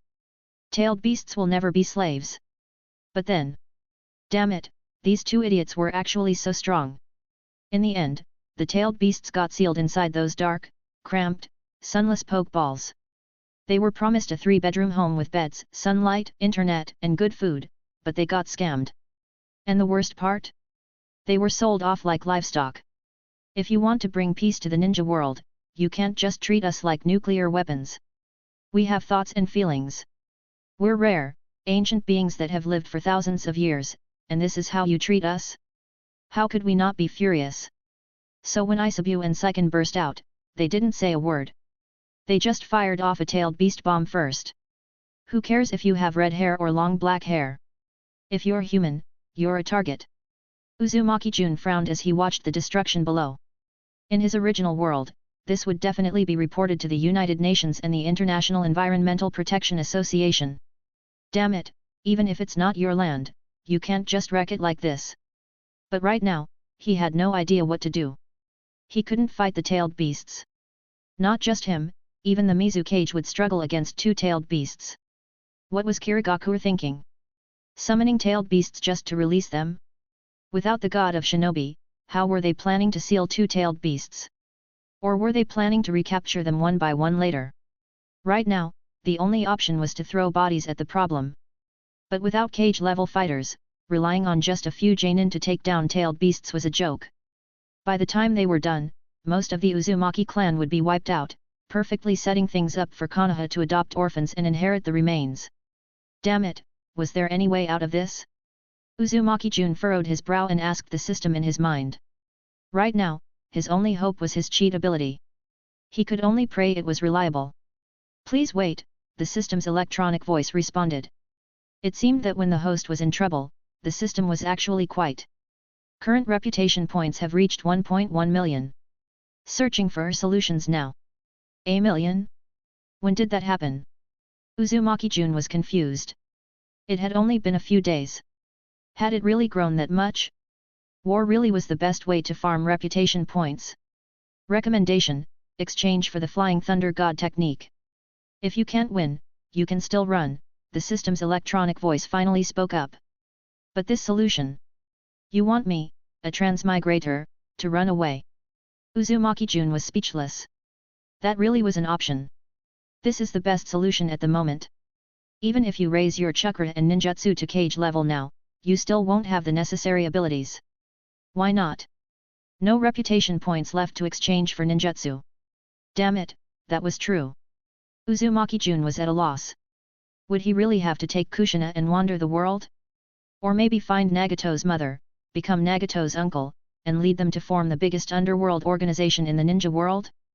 Nah, forget it. The Uzumaki clan had treated him well. He couldn't just abandon them. As for ninjutsu, Uzumaki Jun pondered how to learn the necessary techniques.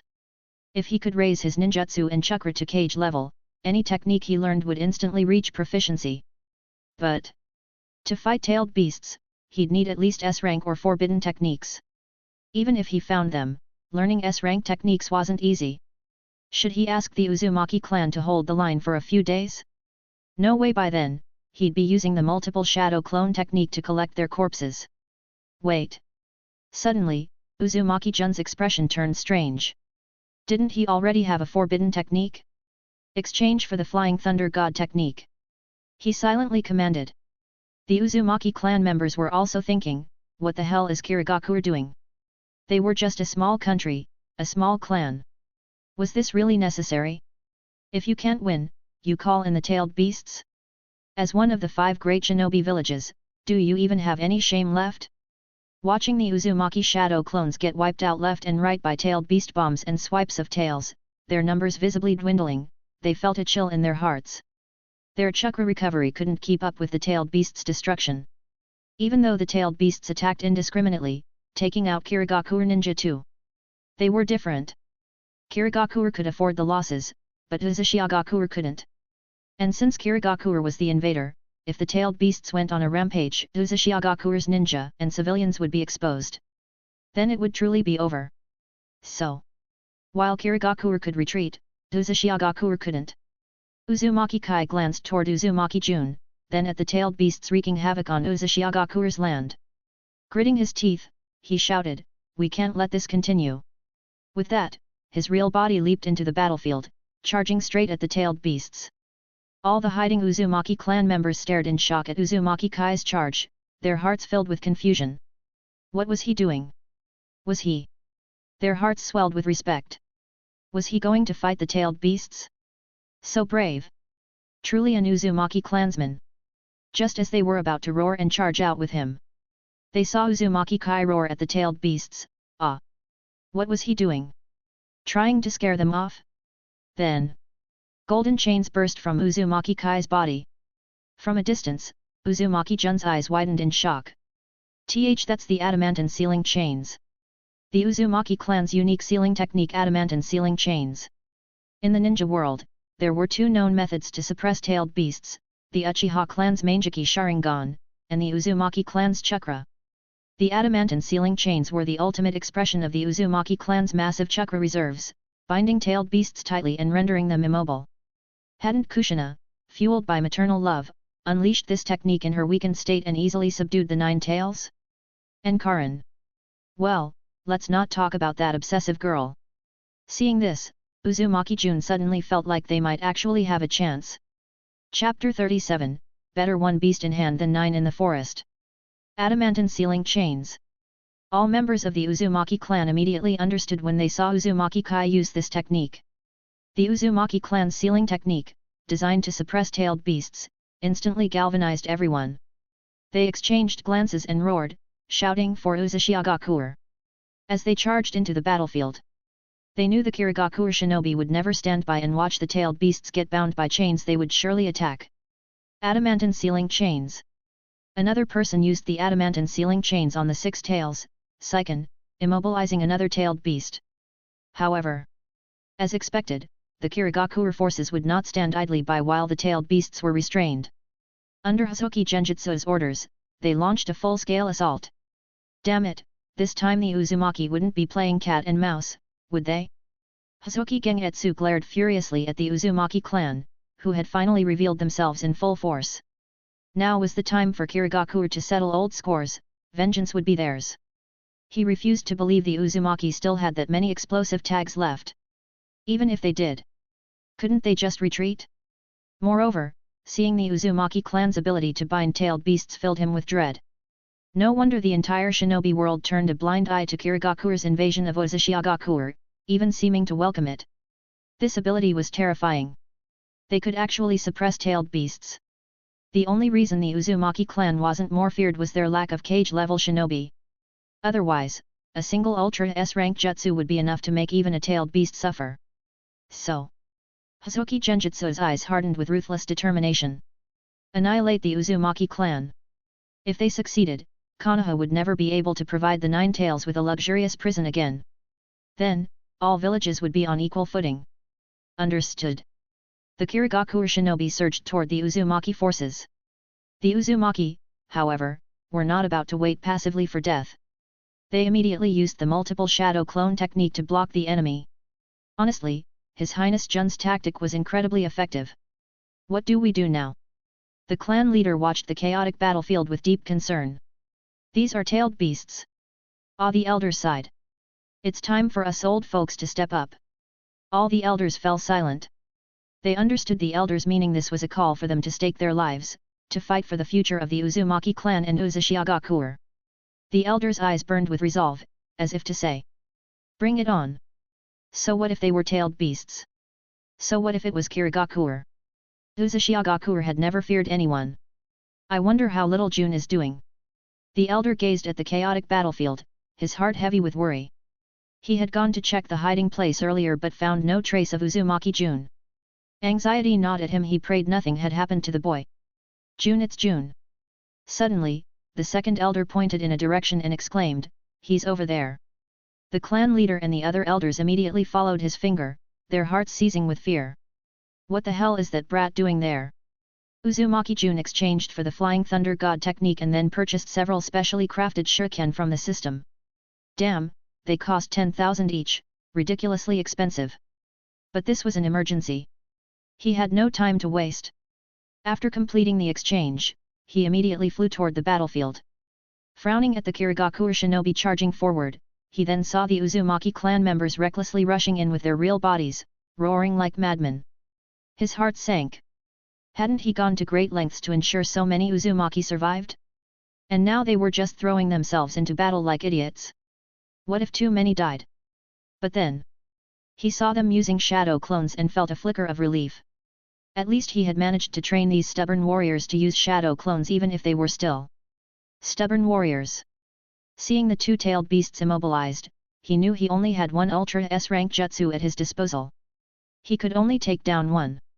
Moreover, Uzumaki Kai and the others wouldn't be able to hold the tailed beasts much longer with the adamantine sealing chains. But which one should he target? Uzumaki Jun stole a glance at the furious Hazuki Gengetsu, who was practically hopping in rage. The man must be having a hard time too. He had thought he had forced the Uzumaki's main force out, only to find they were still using shadow clones. Should I just kill the Mizukage? The thought flashed through Jun's mind, but he immediately dismissed it. If he really killed the Mizukage, it would become an endless blood feud. Sure, the destruction of their nation was already a mortal grudge, but Uzumaki was still too weak. Behind them stood the scheming Kanaha, and lurking in the shadows was Madara, fighting for his dreams. The thought filled him with sorrow. What had the Uzumaki clan ever done to deserve so many enemies? Without strength, the only option was to bide their time. Uzumaki Jun quickly refocused. These worries could wait until Uzumaki was at peace. Right now, the priority was taking down one-tailed beast. As for the other, they could try negotiating. If that failed, they'd have to rely on sheer numbers. He summoned the one-time use jutsu card from the beginner's gift pack Sage Art, Wind Release, Super Great Ball Spiraling Shuriken. His eyes hardened with resolve. He threw a special shuriken at the three tails and vanished from the spot. Then, Sage Art, Wind Release, Super Great Ball Spiraling Shuriken. He roared. What's happening? Uzumaki Kushina blinked her large eyes. What was that massive tremor just now? Even the underground shelter was shaking, twice. Her heart clenched. Could it be? Had something gone wrong outside? What's the matter? A gentle red-haired woman, around 20 years old, stroked Kushina's hair and smiled. Why the frown? Though Uzumaki face was also frightened by the tremors, seeing the adorable girl's worried expression eased her heart a little. At least the Uzumaki clan hadn't abandoned its civilians. So, they had to trust their nation. Hearing Face's words, Kushina snapped out of her thoughts and shook her head. It's nothing. Then, she stared at Face's swollen belly and blinked her sparkling eyes. Is there a little brother in there? Big brother Jun will definitely be fine. Pfft. Face burst into laughter at Kushina's words and gently patted her head. Or maybe a little sister as cute as you. Hee hee. Kushina giggled shyly at the praise. How do you know so many songs? You're amazing. Not really. Big brother Jun taught me all of them. His Highness Jun? He really is an incredible person. Chapter 38, So the Land of Whirlpools has a cage level strong one after all. The dust settled. The battlefield fell silent. Everyone looked in disbelief at the 7-year-old child standing atop a vast expanse of ruins. His red, tousled hair fluttered in the wind, his right hand casually resting behind his back as his cold gaze swept over the mist ninjas. The mist ninjas shuddered. This was the demeanor of a true master. No, wait, that wasn't the point. The point was that a tailed beast, the three tails, had just been defeated and forced back into its seal. Everyone knew that tailed beasts were creatures that craved freedom, that longed to breathe fresh air. Yet now, it had retreated. What did that mean? Fear. Even the three tails must have sensed a threat to its life and didn't dare come out anymore. If even a tailed beast was scared, how could they not be? Especially that jutsu the kid had just used. What the hell was that? The sheer force, the blinding light, it was terrifying. The six tails, seeing the three tails cower, also trembled. What the hell? Since when were kids this strong? Were tailed beasts just doomed to be bullied forever? Were they destined to be treated like punching bags? Weren't tailed beasts supposed to never submit? Just as it was about to fire a tailed beast bomb, the child's icy gaze shifted toward it. Survival was more important. Survival was more important. Immediately, the six tails froze. Actually, being restrained like this wasn't so bad. Little did it know, Uzumaki Jun had only stared at it out of fear. Without Sage Mode, the Rasen Shuriken had severely injured his hand. Worse, it had partially petrified. That was why he kept his hand behind his back to bluff the mist ninjas. He was only 7, after all. Even Naruto, when he first used this technique, was nearly an adult, and his hands still got injured. So, he couldn't show weakness. If they realized he couldn't use ninjutsu anymore, Hoseki Gengetsu might risk everything to kill him. Because the shinobi world couldn't afford another god of shinobi. Jun knew he couldn't move, couldn't reveal even a hint of injury. So he stood atop the three-tail ceiling pot, disdainfully surveying the battlefield.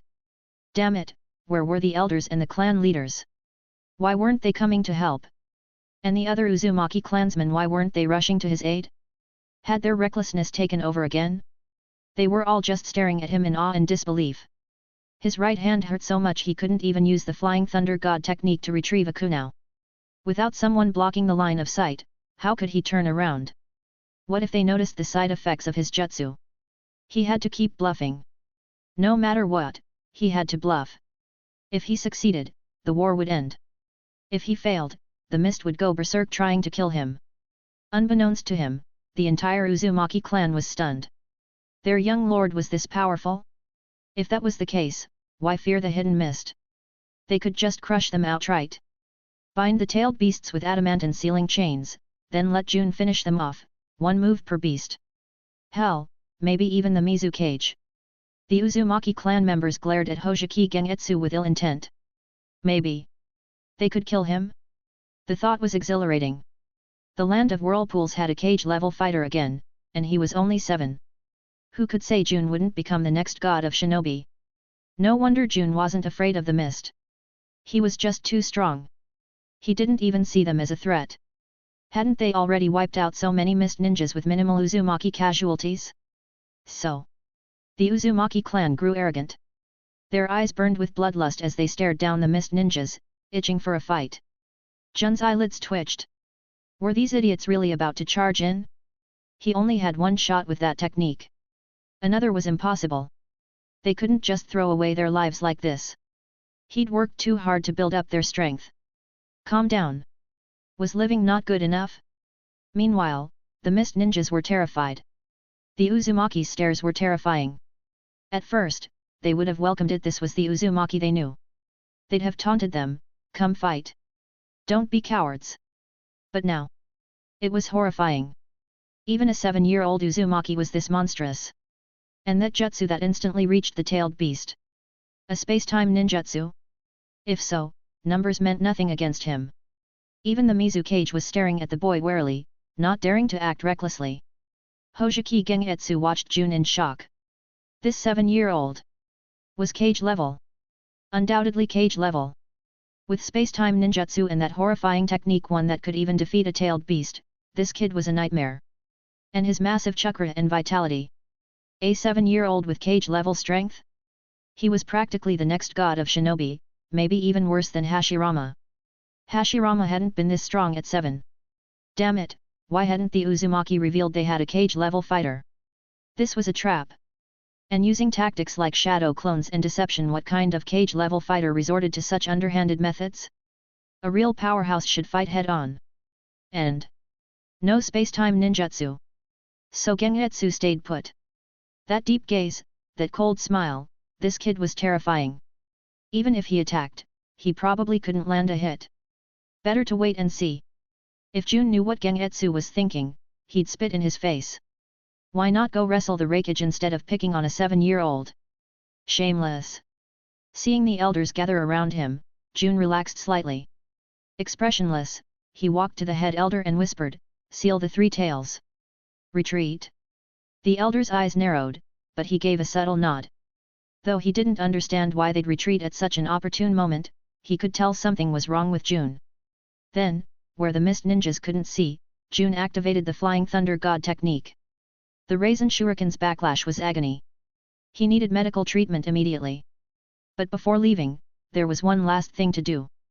Glare at the 6 tails. The 6-tailed rhinoceros met the 7-year-old's gaze and immediately submitted, staying docilely bound. This posture might be humiliating, but it was better than being beaten into submission. Satisfied, Jun vanished in a flash. Still too weak, Jun muttered as he disappeared. Comment. 3 Comment. Vote. Chapter 39. Chapter 39. This tailed beast was just released, why is it being recaptured already? Tailed beast. Narashikaso frowned as he stared in the direction of the land of whirlpools. That chakra, that jutsu, was that a tailed beast? They were very familiar with the tailed beast ball. And that enormous body was clearly visible. But could it be that the Uzumaki clan is really so hard to wipe out? And what was that tremor earlier? Was it from Kirigakure or the land of whirlpools? Now they've even released a tailed beast. Could it be that Kirigakure, one of the 5 great shinobi villages, still can't destroy the land of whirlpools? As expected of a clan with a 1,000-year legacy. Narashikaso frowned deeply as he watched the land of whirlpools. What should they do now? Should they send someone to investigate? But during wartime, deploying shinobi recklessly could easily cause trouble. What if others thought Kanaha had joined the war? Maybe they should wait a little longer? Uzumaki Jun had no idea what Kanaha was thinking, but if he knew Narashikaso's thoughts, he would have laughed himself silly. Damn it, Kanaha was already dragged into this mess. By now, Hojiki Gengetsu was probably furious and planning to demand compensation from Kanaha. But that wasn't the main concern right now. His right hand. It hurt like hell. He needed to find a medic nin fast. Who's there? Just as Uzumaki Jun approached the hidden medical and command center, a Uzumaki shinobi suddenly appeared. It's me, Uzumaki Jun said calmly. Uzumaki Kimito relaxed when he saw it was Uzumaki Jun, his expression turning respectful and admiring. Lord Jun. He had already heard the news from the front lines. Who would have thought Lord Jun was so clever, tricking Kirigakure into hesitating to act? Because of this, the shinobi in the rear held immense respect for him. Because the land of whirlpools had hope. Where's my father? Uzumaki Jun asked. He wondered how his dad was doing, probably worried sick. The daime is inside, Uzumaki Kimito replied respectfully. Then I'll head in first, Uzumaki Jun said. Stay alert. The war might end soon. The war might end soon? All the guards exchanged shocked glances. What was going on? Hadn't it only been a few days? Was Kirigakure scared and planning to retreat? Though they wanted to ask, Lord Jun had already gone inside. They could only bury their questions for now. Shinobi didn't need excessive curiosity. Dad! Dad! Uzumaki Jun shouted as soon as he entered. Why wasn't he in the front hall? Where had he gone? He wasn't strong, didn't know medical ninjutsu, where else could he be? Was he flirting with the medics? Should he tell his mom? Would it cause family issues? But if he didn't, wouldn't that be unfair to her? Would he get beaten up? Suddenly, a red figure rushed forward and Uzumaki Jun was tightly pressed against a soft chest. Recognizing the familiar scent, Uzumaki Jun relaxed. Mom! Indeed, the one hugging him was Uzumaki Miran, his mother. My baby! Uzumaki Miran held him tightly, as if afraid to let go, sobbing.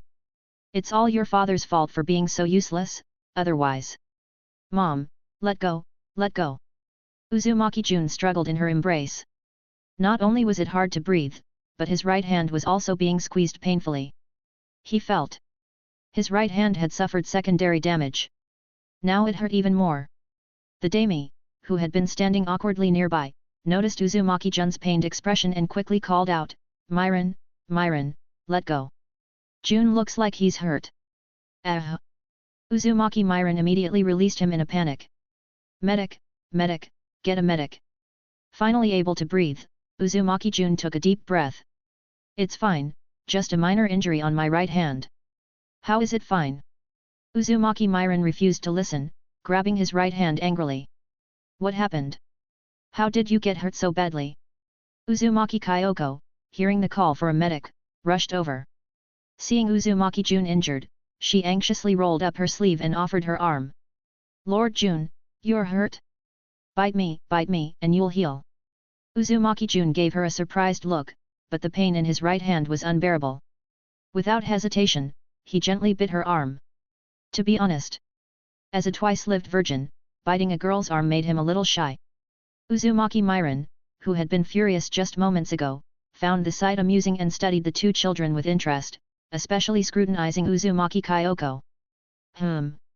Red hair, Uzumaki clan, not bad looking, and with strong life force definitely capable of bearing healthy, strong children. And she's been diligently learning medical ninjutsu lately, so she's hardworking too. Not bad, not bad. Uzumaki Myron stroked her chin, deep in thought as she stared at Uzumaki Kyoko. Uzumaki Kyoko, feeling her gaze, suddenly grew shy. What was going on? Why was the daimyo's wife staring at her like that? At that moment. How are things outside? The daimyo asked urgently. With no updates for days, as the nation's leader, he had been extremely worried. Seeing his son unharmed eased his mind somewhat. Uzumaki Jun snapped out of his daze at his father's voice and released Kyoko's arm with a smile. All better. Thank you, Kyoko-ne. MHM. Uzumaki Kyoko blushed and shook her head. No problem. Then she ran off in embarrassment. Seeing this, Uzumaki Myron's red hair flared as she glared at the daimyo, who was utterly confused. He hadn't said anything wrong, just asked about the war. Why was his wife suddenly angry? He was about to ask more when he saw her murderous expression and wisely shut his mouth. Mom, why are you here? Uzumaki Jun asked curiously. Hadn't he arranged for her to hide in the underground shelter? I was worried about you. Uzumaki Myron crouched down and pinched his cheeks, her tone dangerous.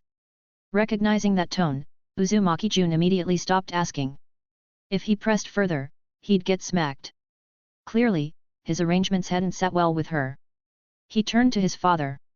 Things are under control. If nothing unexpected happens, the war should end soon. They needed to divert the attention of the surrounding villages. Otherwise, constant surveillance would hinder their development. Uzumaki Jun narrowed his eyes. He had an idea. Battlefield.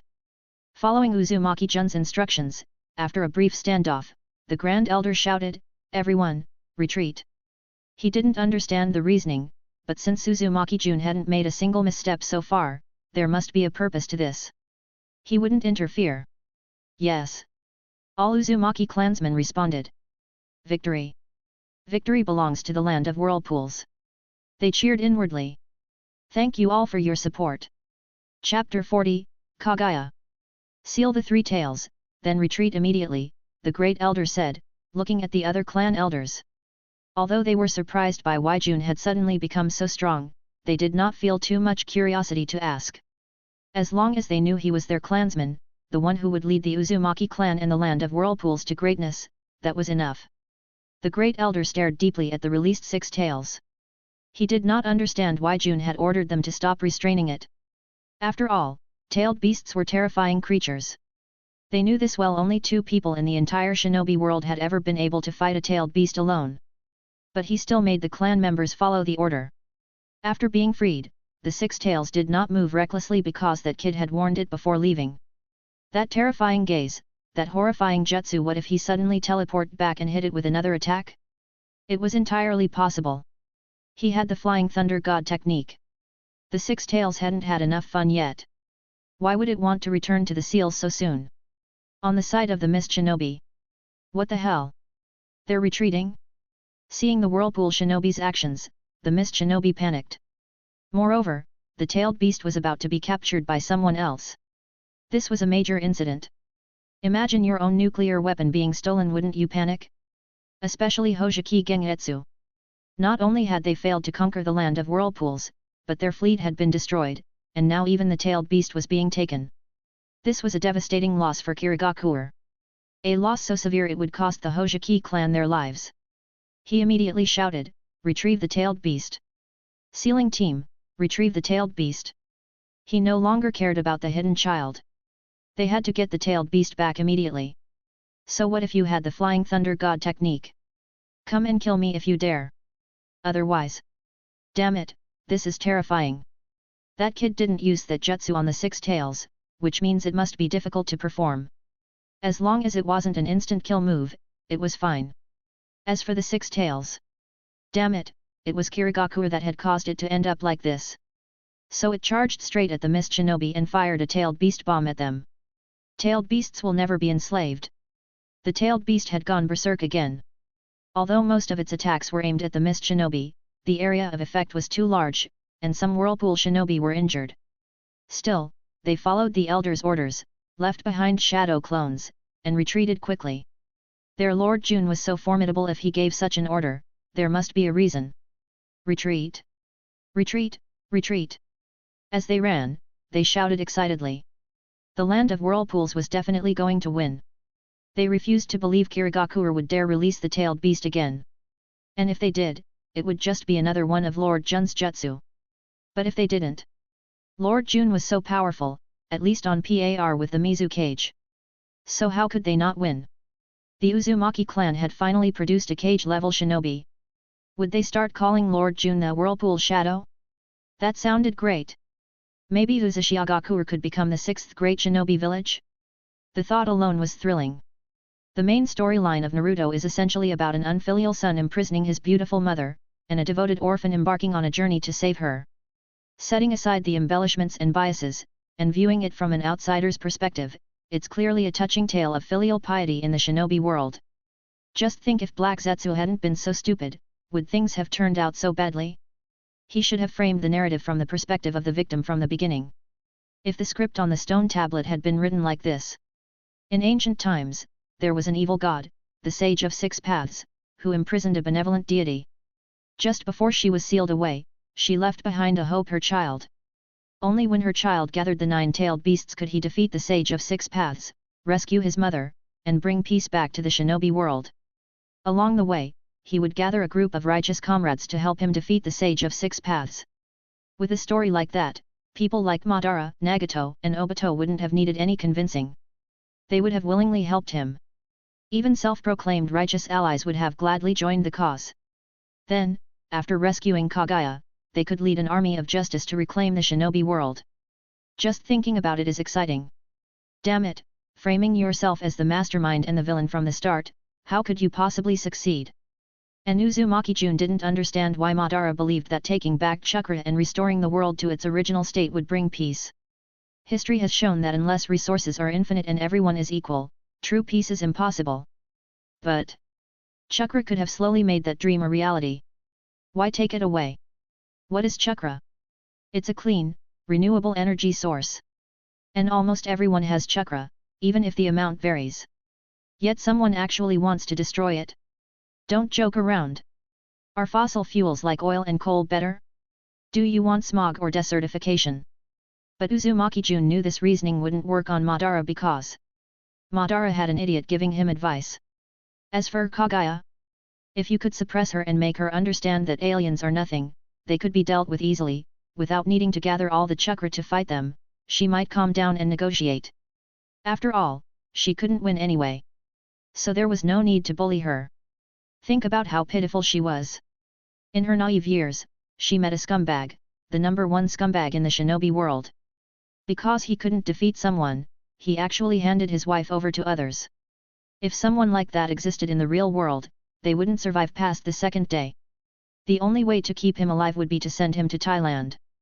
Then, as a single mother, she struggled to raise 2 children alone.